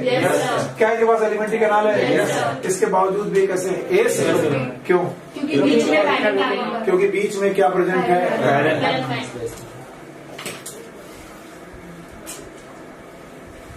क्या गड़बड़ है भाई? नेट ही नहीं चल रहा। नेट नहीं चल रहा? बुलाओ जरा। क्लास रिकॉर्ड कर रहे हैं? सही क्लास रिकॉर्ड है ना? ये क्लास रिकॉर्ड हो रही है? वो कल जाएगा। अंकित इधर आओ। अंकित क्लास रिकॉर्ड हो रही है? हाँ सर भाई। नहीं क्लास रिकॉर्ड होने में तो दिक्कत नहीं है। तो रिकॉर्ड हो रही है पक्का? तो मैं चालू करूं? जी चालू। ठीक है। तो इस तरीके से आप लोगों ने देखा कि एक भाई साहब ऐसे हैं जिनके पास बॉडी वॉल भी है, एलिमेंट्री कैनाल भी है, लेकिन बेटा गैप नहीं है। गैप को किससे भर दिया गया है? से। तो याद रखना ये है एसिलोमेट। अब एसिलोमेट में टोटल कितने लोग हैं? 4। हाँ बताओ। पक्का? अब प्लैटीहेल्मिन्थेस हो गया, और इसके बाद ये कहाँ चालू हुआ? बीच में कौन छूटा? S. There must be something, जो कुछ ऐसा जरूर रहा होगा जो हमसे छुपाया जा रहा। आप ध्यान सुनो। एक और भाई साहब है जिनके पास एलिमेंट्री कैनाल है, जिनके पास बॉडी वॉल भी है,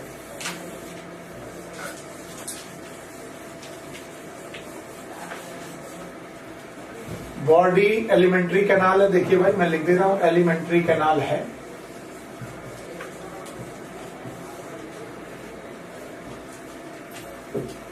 इसके अलावा बॉडी वॉल है, और भाई साहब गैप भी है। इनके पास गैप भी है, एलिमेंट्री कैनाल और बॉडी वॉल के बीच में गैप भी है, but this gap is not surrounded by mesodermal tissue. ये किससे द्वारा सराउंडेड नहीं है? मीजोडर्मल। याद रखना, gap should be surrounded by mesoderm. So there is a no surrounding of mesoderm. Mesoderm, और अगर मीजोडर्म की सराउंडिंग नहीं है, then this is known as pseudocoelom. Pseudocoelom या फिर इसी को बोलते हैं फाल्सिलोम।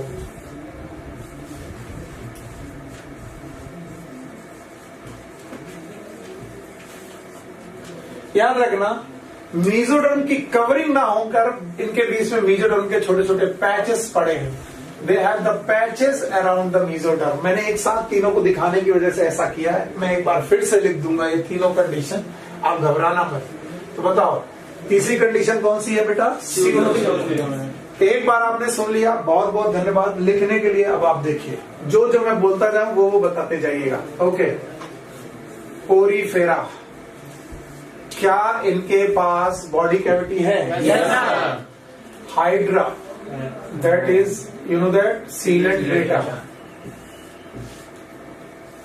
क्या इनके पास भी बॉडी कैविटी है? इनके पास भी बॉडी कैविटी, लेकिन सिलोमेट की acoelomate. Why they are acoelomate?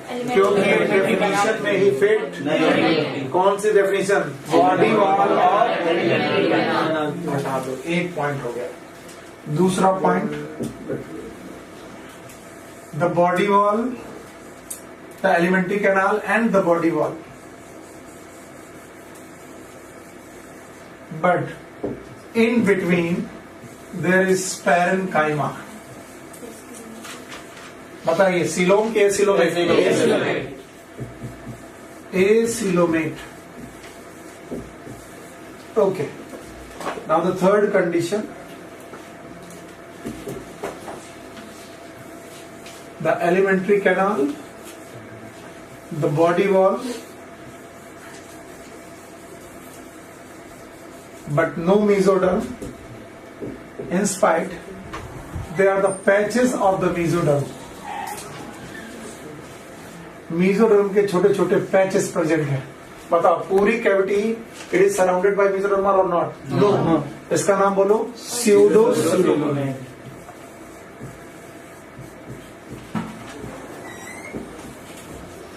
And now the fourth condition is they have elementary canal, they have body wall,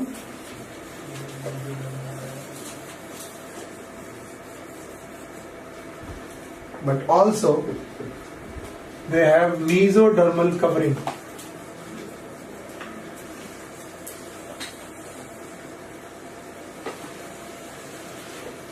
And this is known as coelomate.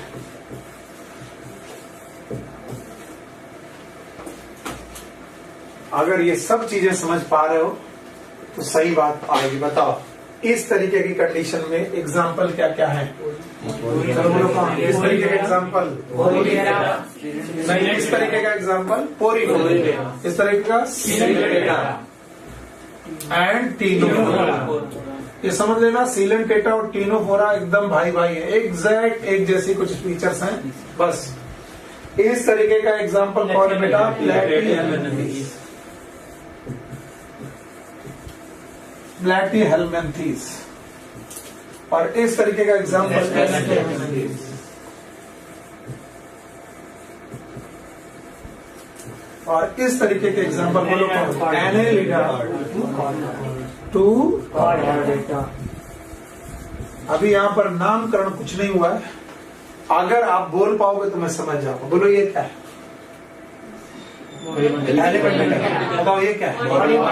ये क्या है? गैप नहीं है। बताओ ये क्या है? बोलो ये क्या है? क्या ये गैप है? क्या ये मीजोडर्मल पैच? कवर्ड की पैचेस। बोलो क्या? सीलोम। अच्छा बताओ ये क्या है? ये क्या है? कवर्ड बाई एक तरफ की दोनों तरफ? एलिमेंट्री कैनाल के चारों तरफ भी मीजोडर्मल और बॉडी मीजोडर्मल। बताओ यहाँ पर कौन से ऑर्गन? इंटरनल। यहाँ पर internal organ not surrounded by mesoderm, internal organ surrounded by हमारे सारे internal organ surrounded by mesoderm. इसीलिए किडनी को बोलते हैं it is out of mesoderm because kidney is not surrounded by mesoderm. अब आपको अजीब लगेगा किडनी बॉडी के अंदर ही है लेकिन सीलोम के बाहर, इंट्रापेरिटोनियल के extraperitoneal. Why? Because it is not surrounded by mesoderm. बोले सर ऐसा कैसे पॉसिबल है? देखो कैसे पॉसिबल है।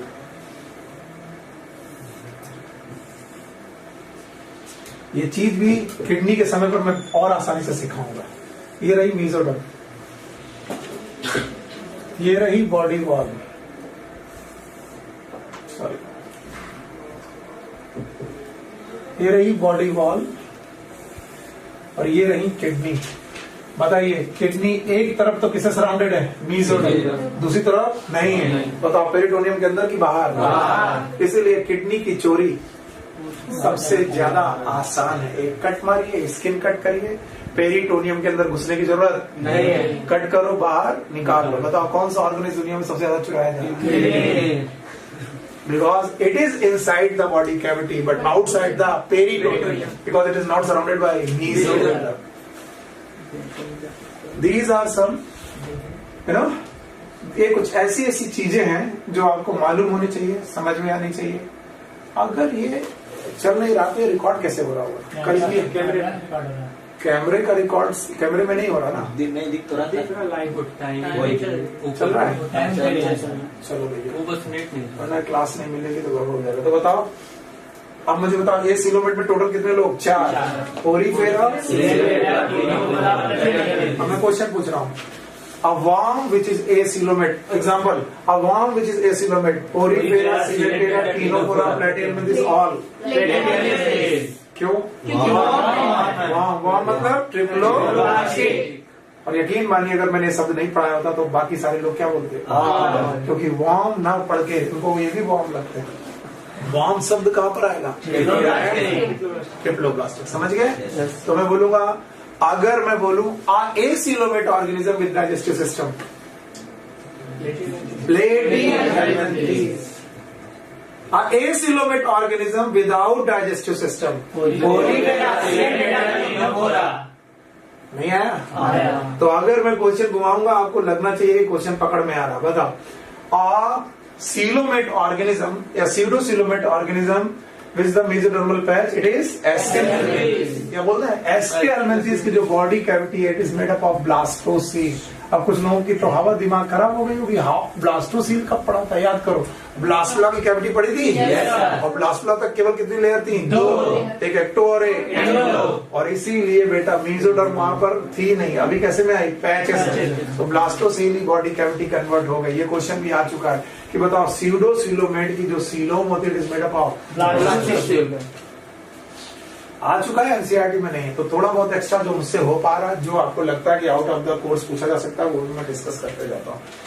तो अब मैं यकीनन कह सकता हूं कि अब तुम्हें आ जाएगा। बिना देखे बताइएगा। पोरीफेरा, सीलेंडेटा, क्टीनोफोरा। क्या इनकी बॉडी कैविटी का नाम सीलोम रखना भी चाहिए? क्योंकि there is a no digestive system but body wall, there is a no digestive system. पक्का? अब बताओ, प्लैटिहेल्मिन्थेस सीलोमेट के सीलोमेट। तो बताओ जो गैप है, it is fulfil bye parenchyma. Gap है नहीं, लेकिन क्या बॉडी वॉल है? एलिमेंट्री कैनाल है? गैप है लेकिन मेसोडर्मल टिश्यू से सराउंडेड नहीं है। बोलो कौन? सीडोसीलोमेट। गैप भी है और मेसोडर्मल टिश्यू से भी सराउंडेड है। तो बताओ क्या है? सीलोम। सीलोम के लिए 4 बातें या 3 बातें। पहली बात, एक तो बॉडी वॉल, दूसरा तीसरा गैप और चौथा सराउंडेड बाय। तो जिसने भी 4 बातें जेब में रखी हो कभी भी दिक्कत नहीं हो। चारों फिर से बोलो, body wall, alimentary canal, gap, surrounded by. पक्का? और इस तरीके से हम लोगों ने सीलोम भी पढ़ लिया। Now the next basis of a classification is segmentation.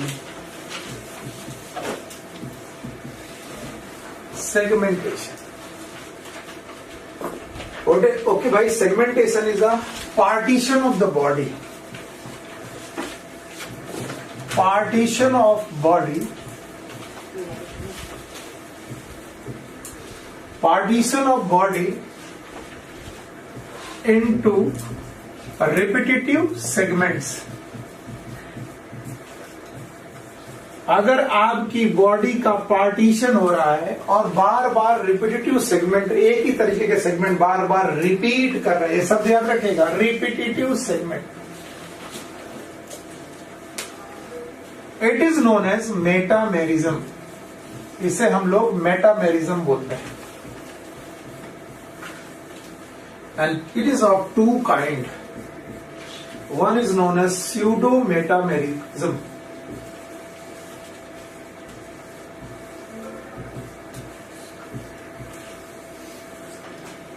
और दूसरी है true metamerism.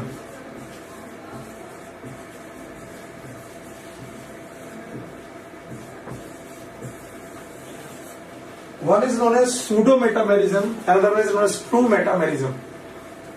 When the partition of the body internally and externally both side, दोनों तरफ हो, यानी body, see this, if this is a body, और body का partition segment में हो रहा है, और ये सेगमेंट अंदर से भी बेटा डिवाइडेड है और बाहर से भी डिवाइडेड है, यानी मेरी बॉडी में जो सेगमेंटेशन हो वो अंदर भी सेगमेंट बनाए और बाहर भी बनाए, then it is known as true metamerism. जैसे एनेलिडा, एनेलिडा की बॉडी में जितने भी सेगमेंट हैं, ये सेगमेंटेशन क्रिएट करते हैं आउटसाइड, ऊपर से भी दिखते हैं और बॉडी के। अब मैं क्वेश्चन पूछ रहा हूं, पोरीफेरा में सेगमेंटेशन नहीं है, सीलन डेटा में नहीं है, अच्छा बताओ। इसके बाद बच्चा कौन, टीनोकोरा में नहीं है, लेटिवंतिस में है, लेकिन ट्रू की फॉल्स। और इसके बाद एस्केलमेंथिस से लेकर कॉर्डेटा तक सेगमेंटेशन है जो अच्छी तरीके से विजिबल है एनेलिडा और ऑर्थ्रोपोडा। ऑर्थ्रोपोडा में देखा होगा हेड, थोरैक्स, एब्डोमेन, एब्डोमेन के सेगमेंट दिखाई पड़ते हैं, यस। हेड के सेगमेंट दिखाई पड़ते हैं, यस। लेकिन ट्रू मेटामेरिज्म का सबसे बेस्ट एग्जांपल कौन है, एनेलिडा, जो अंदर और बाहर दोनों पार्टीशन में दिखाई पड़ता है। और इस तरीके से सेगमेंटेशन भी एक बेसिस है क्लासिफिकेशन का। Last but not the least, the notochord. Notochord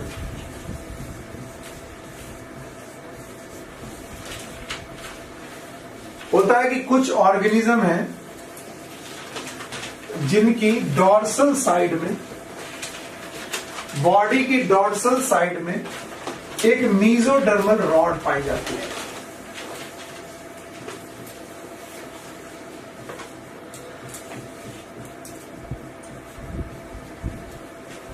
this mesodermal origin की एक रॉड पाई जाती है, रॉड लाइक स्ट्रक्चर।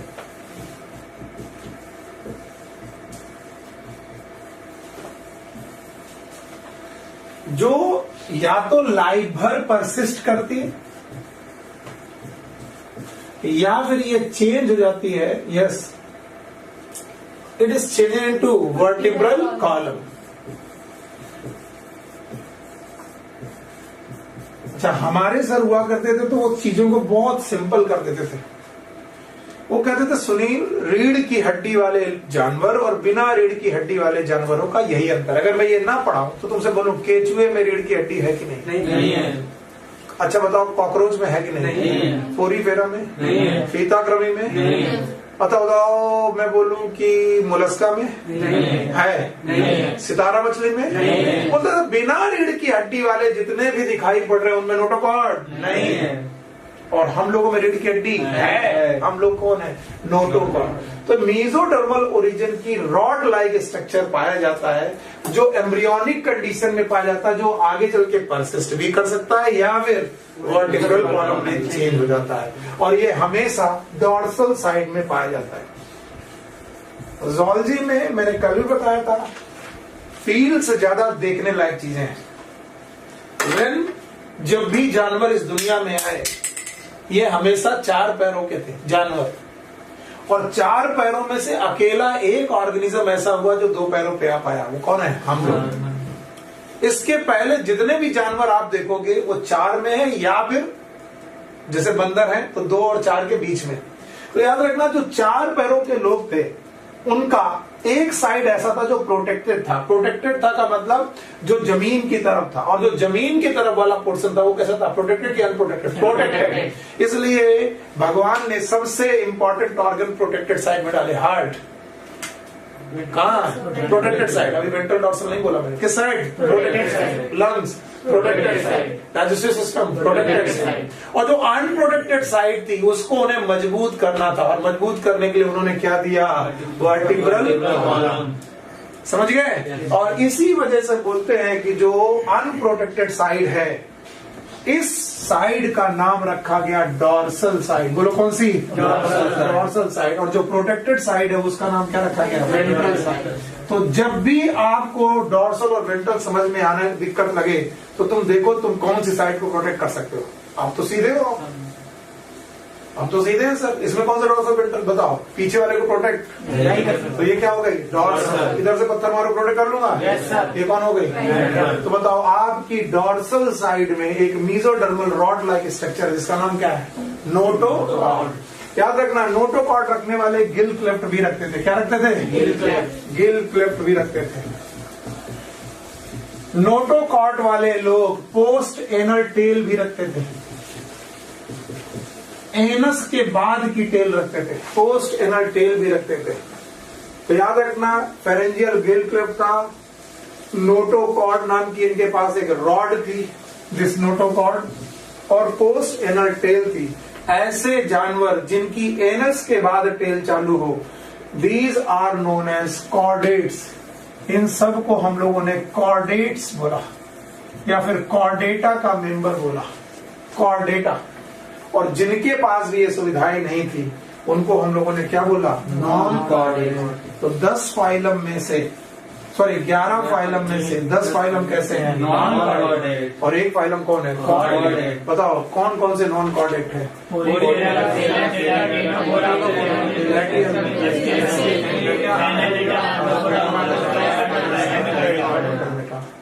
याद रहेगा। और हेमीकॉर्डेटा, हेमीकॉर्डेटा को भी आजकल कॉर्डेटा का मेंबर पहले लोग मानते थे कि hemichordata half chordata, no, so they are out of chordata. और इस तरीके से हम लोगों ने all the basis of classification पढ़ लिया। देखिए आपको टीचर को खुश करना है, मेरे जैसे टीचर को, तो इतनी कहानी पढ़ाए बिना केवल लेवल और ऑर्गेनाइजेशन की सीक्वेंस बता दो, मैं खुश हो जाऊंगा। पहला, सॉरी बेसिस ऑफ क्लासिफिकेशन का सीक्वेंस बता दो। पहला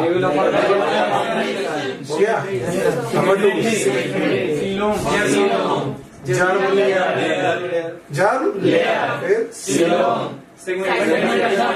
पक्का।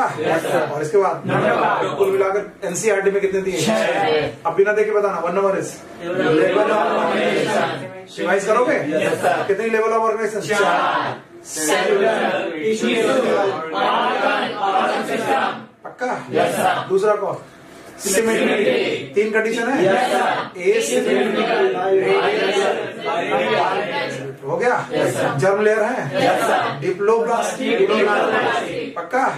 इसके बाद सीलोम, 3 कंडीशन है, ए सीलोम, इसके बाद सेगमेंट, 2 कंडीशन है, मेटामेरिज्म, ट्रू मेटामेरिज्म। और बताओ नोटोकॉर्ड, 2 कंडीशन है, नोटोकॉर्ड प्रेजेंट या फिर। देखिए आपकी जेब में आगे सारे क्लासिफिकेशन। अब चलते चलते आपको रट्टा मारना है कि पढ़ाना है? पढ़ाना है। इसको बगल वाला ना मिले तो रोड में लोगों को बताते चलो कि देखो भाई सर ने बताया था लेवल ऑर्गेनाइजेशन में 4 बातें, सुन लो। सिमेट्री में बताई थी 3 बातें, सुन लो। सर सीलोम में बताई थी 3 बातें, सुन लो। और जब आप कहोगे तो रिमाइंड करोगे तो आप तक आएगा, और आप तक आएगा तो रह जाएगा। मुझे कितना अच्छा आता है इससे सिलेक्शन नहीं होगा, आपको कितना अच्छा आता है सिलेक्शन होगा।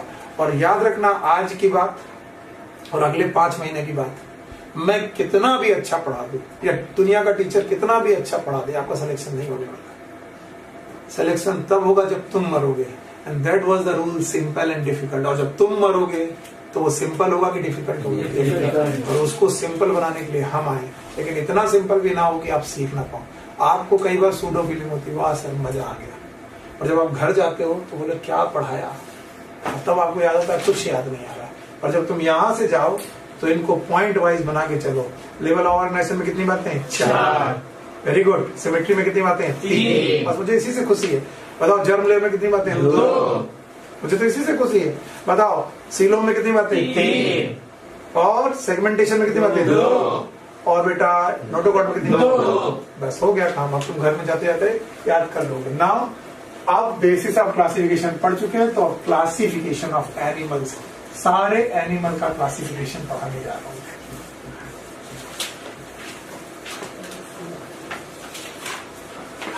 काश आप ये सही करके दे पाओ मुझे।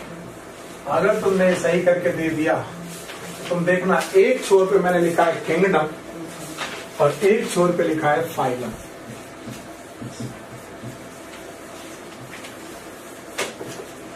आपने देखा होगा एक छोर पे मैंने लिखा है किंगडम, और यही करो, बुक पे मत देखो। एक छोर पे किंगडम और एक छोर पे फाइलम, और इन किंगडम और फाइलम के बीच में 3 बातें लिखनी मुझे, 3 बेसिस ऑफ क्लासिफिकेशन लेने।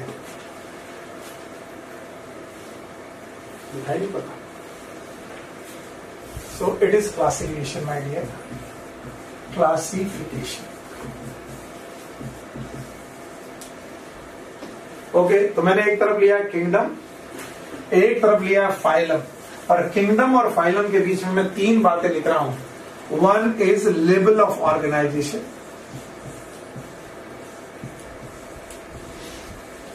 ऐसे ही सब लोग सीखेंगे, और ये चार्ट आपके दिमाग में होना चाहिए, सब लोगों के दिमाग में होना चाहिए। Number 1 is level of organisation, दूसरा सिमेट्री,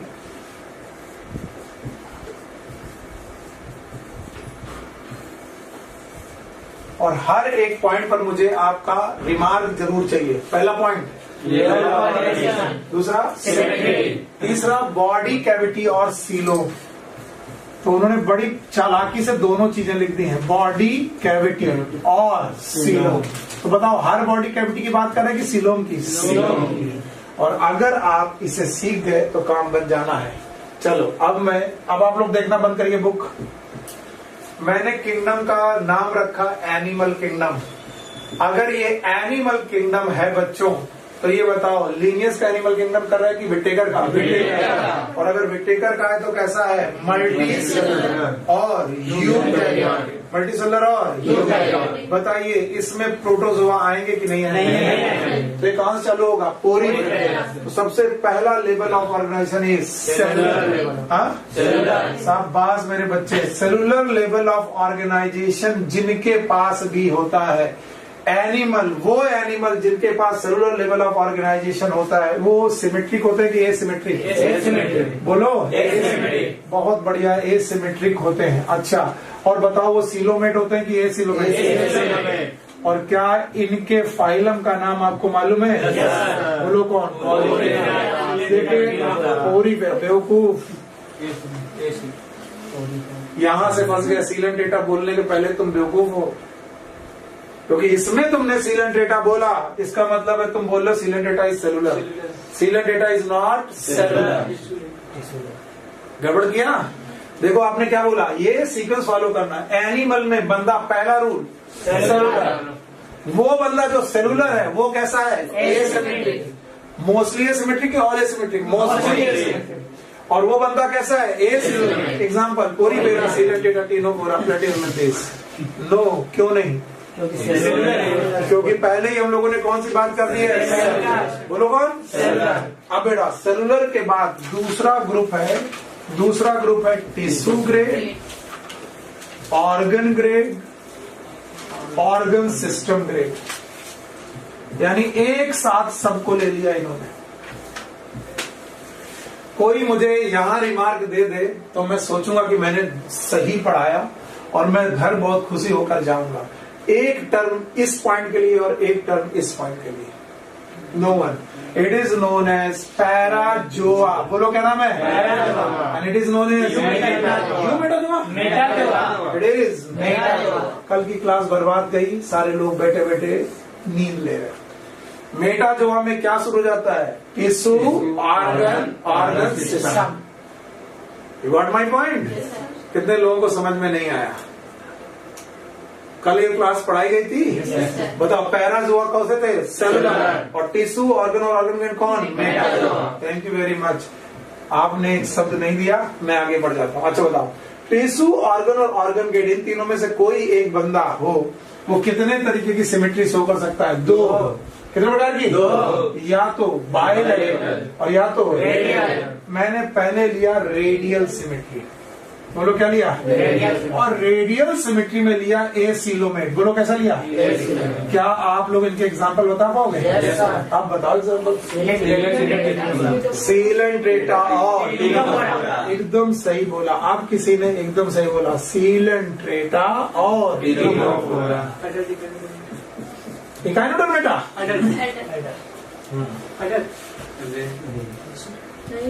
अभी मैं टिश्यू ग्रेड वाला पकड़ने की कोशिश कर रहा हूँ।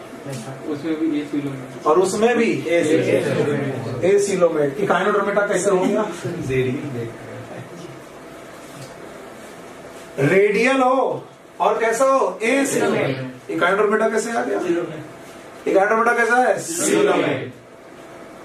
मामला ही बिगाड़ देते हो। तो आगे सुनो, टिश्यू, ऑर्गन और ऑर्गन सिस्टम ग्रेड में यहां पर है बाइलेटरल सिमेट्री। बोलो कौन? बाइलेटरल। और बाइलेटरल सिमेट्री में सीलोमेट कंडीशन में जा रहा हूं। कौन सी कंडीशन? सीलोमेट ना, 2 कंडीशन। एक कौन? स्यूडो सिलोमेट, सॉरी ए सिलोमेट। 3 कंडीशन जा रहा हूं। ए सिलोमेट, दूसरा कौन? स्यूडो सिलोमेट, तीसरा कौन? You coelomate.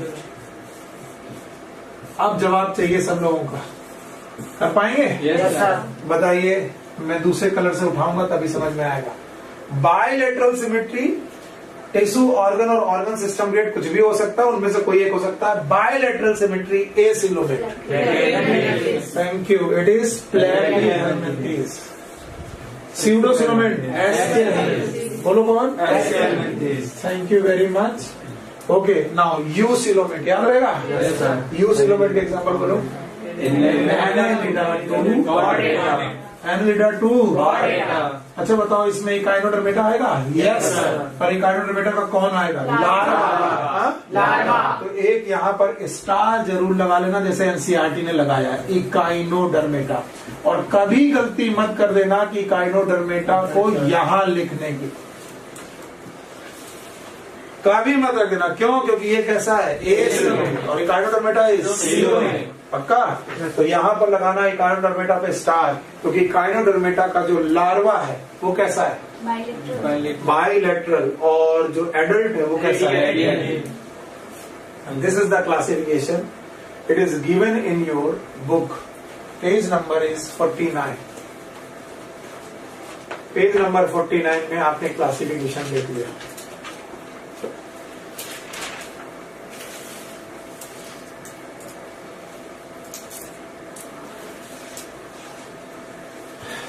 अच्छा, बाकी लोग देख रहे हैं कि क्या चल रहा है। क्या इसको आप सेल्फ क्रिएट कर सकते हो? Yes sir. बस मुझे बता दो यहाँ क्या लिखोगे? बस मुझे दिखा दो, बस यहाँ क्या लिखोगे? बीच में बोलो कौन?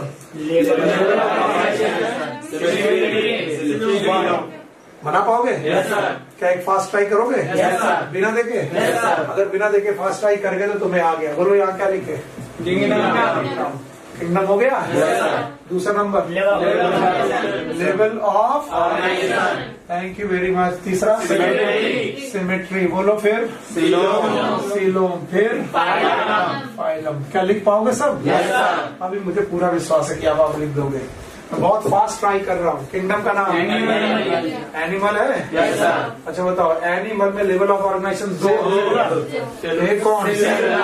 बताओ ये कौन है? पैरा। कौन है? पैरा। दूसरा कौन? Tissue,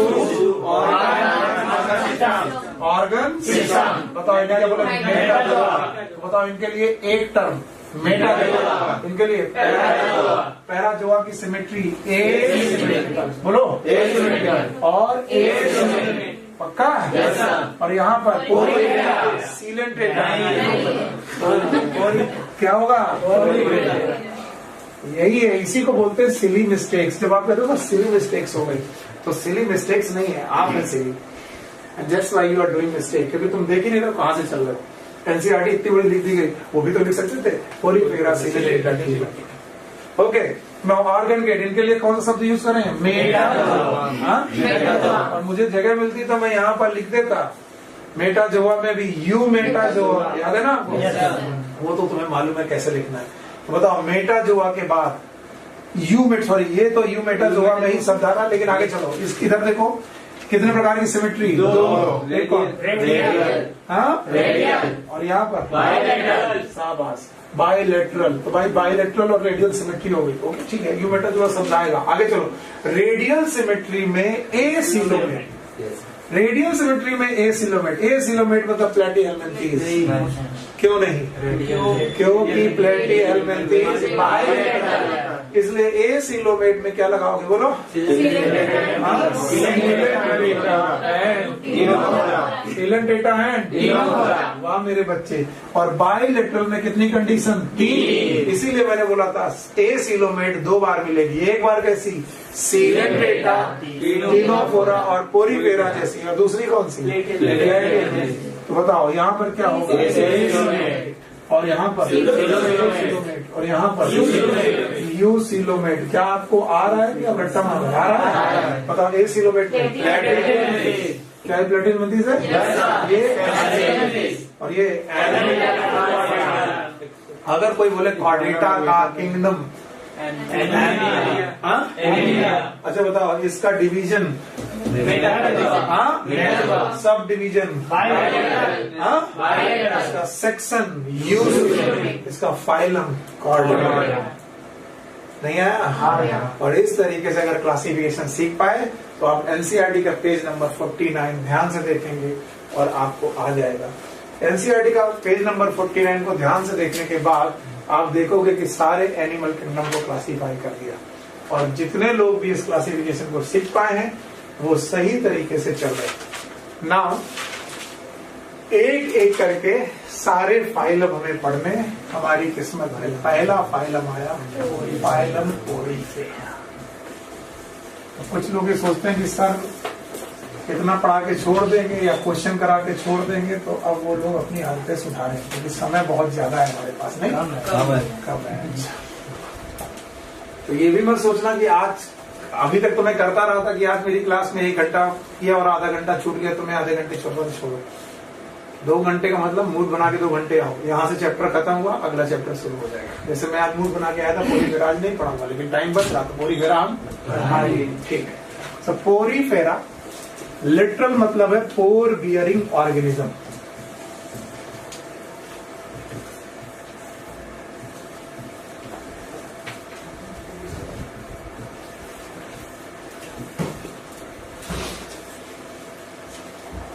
They are known as pore-bearing organism. Okay? And the term porifera was given by Robert Grant. ये बस नाम, एक साइंटिस्ट का नाम ले लेना। Term porifera was given by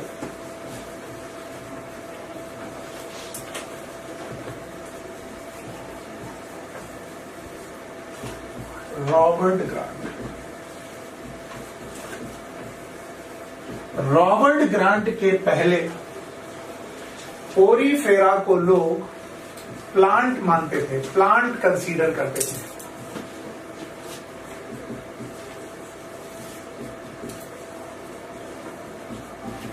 plant consideration करने का कारण ये था, अभी मैं पढ़ाने रहा हूं एनसीईआरटी में, घुसा भी नहीं, चिंता मत करना। प्लांट कंसीडर करने का कारण यह था क्योंकि पोरीफेरा एक सबस्ट्रेटम के साथ, चट्टान के साथ बिल्कुल पेड़ों की तरह उगते थे।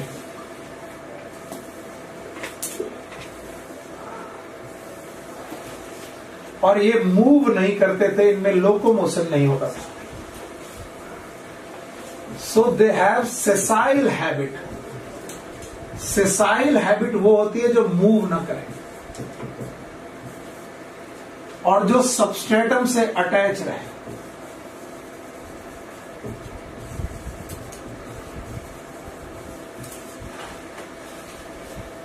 लेकिन रॉबर्ट ग्रांट और उनके पहले एक साइंटिस्ट हुए एलिस, नाम मत लिखो, क्या करोगे इतने सारे साइंटिस्ट का नाम लिखे जो अपनी बुक में नहीं। वैसे एलिस का टर्म याद रखना, कई बार पूछा गया था, हम लोग के जमाने में पूछा जाता था, इससे पूछा एलिस ने देखा कि ये प्लांट की तरह पानी को जड़ों से नहीं ले रहे, बल्कि ये पानी को अपनी तरफ खींच रहे।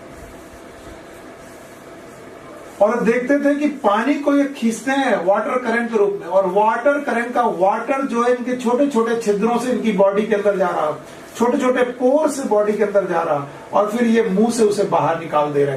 यानी पानी को वो अपनी बॉडी से लेते थे और एक पर्टिकुलर ओपनिंग से बाहर फेंकते थे।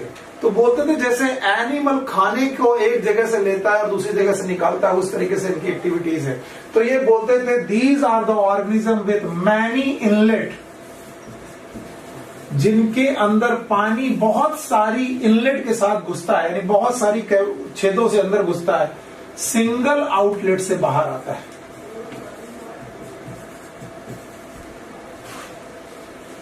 तो इन्होंने पहली बार देखा कि यार ये प्लांट जैसा कैरेक्टर नहीं है।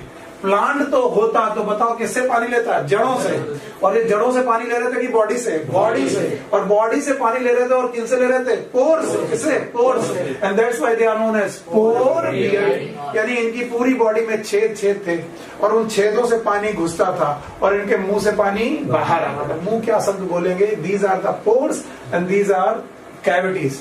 तो एक तरफ से पानी घुसता था और दूसरी तरफ से निकलता था। बोलते थे दे हैव मैनी इनलेट, पानी घुसने की जगह बहुत है, और सिंगल आउटलेट। तो मैनी इनलेट और सिंगल आउटलेट की कहानी थी। हेलो, हाँ बेटा, ठीक है बेटा, मैं क्लास में हूं, बाद में बात करते हैं, ठीक है। तो आपने ये देखा, इनको एनिमल पहली बार एलिस ने माना, और फिर टर्म पोरीफेरा किसने दिया? Robert grant. अगर आप इतना सीखोगे तो मुझे बताते जाओ। बताओ पोरीफेरा, इसका लिटरल मतलब क्या है? पोर बियरिंग। फिर इसके बाद मैंने बोला term Porifera was given by पक्का? और इसके बाद बताओ ये लोग मूव करने वाले एनिमल हैं कि बेटा क्या ये किसी चट्टान के साथ अटैच रहते हैं? ठीक वैसे जैसे प्लांट है। बताओ ग्रांट और एलिस के पहले इन्हें एनिमल मानते थे कि प्लांट, लेकिन एलिस ने देखा कि क्या ये जड़ों से पानी ले रहे हैं? क्या देखा क्या इनकी बॉडी में पानी घुस रहा है और एक पर्टिकुलर ओपनिंग से बाहर आ रहा है, जैसे कोई एनिमल हो। इसलिए एनिमल नेचर किसने दिया? एलिस ने। और टर्म पोरीफेरा किसने दिया? रॉबर्ट। और मैंने किसी भी किंगडम को पढ़ाने के पहले बोला था कि हमारे पास कितने पॉइंट हैं? 8 पॉइंट। बोलो क्या? तो एनिमल किंगडम को मैं भी, पोरीफेरा को या किसी भी एनिमल को मैं 8 पॉइंट सिस्टम में हमेशा पढ़ाता हूं ताकि रटना ना पड़े। और वो 8 पॉइंट आज एनिमल किंगडम के लिए थोड़े से बदलेंगे। So please note it down, इसे नोट कर लीजिए और आगे बढ़िए। पहला पॉइंट जब भी मैं बोलूंगा आपको बताना पड़ेगा, it is known as habit and habitat.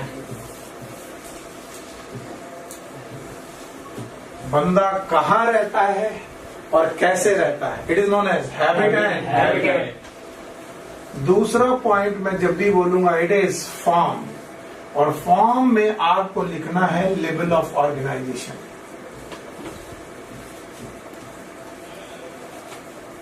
ये 8 पॉइंट हर बंदे को याद रहने चाहिए, जैसे आप प्लांट किंगडम में लर्न करके बैठे थे। पहला पॉइंट हैबिट है, दूसरा पॉइंट फॉर्म। और फॉर्म में क्या होता है? कितनी लेवल ऑफ ऑर्गेनाइजेशन याद है? yes. इसके बाद तीसरा पॉइंट लिखेंगे आप सिमेट्री। सिमेट्री, जब सिमेट्री हो जाए तो चौथा पॉइंट लिखेंगे आप मॉर्फोलॉजी।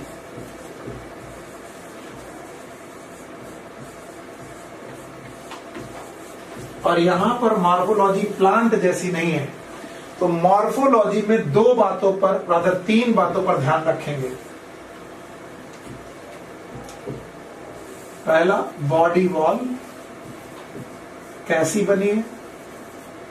दूसरा, बॉडी कैविटी जो हर बार सीलो हो जरूरी नहीं है। तीसरा, स्केलेटन, अगर इनके पास कोई स्केलेटन है तो।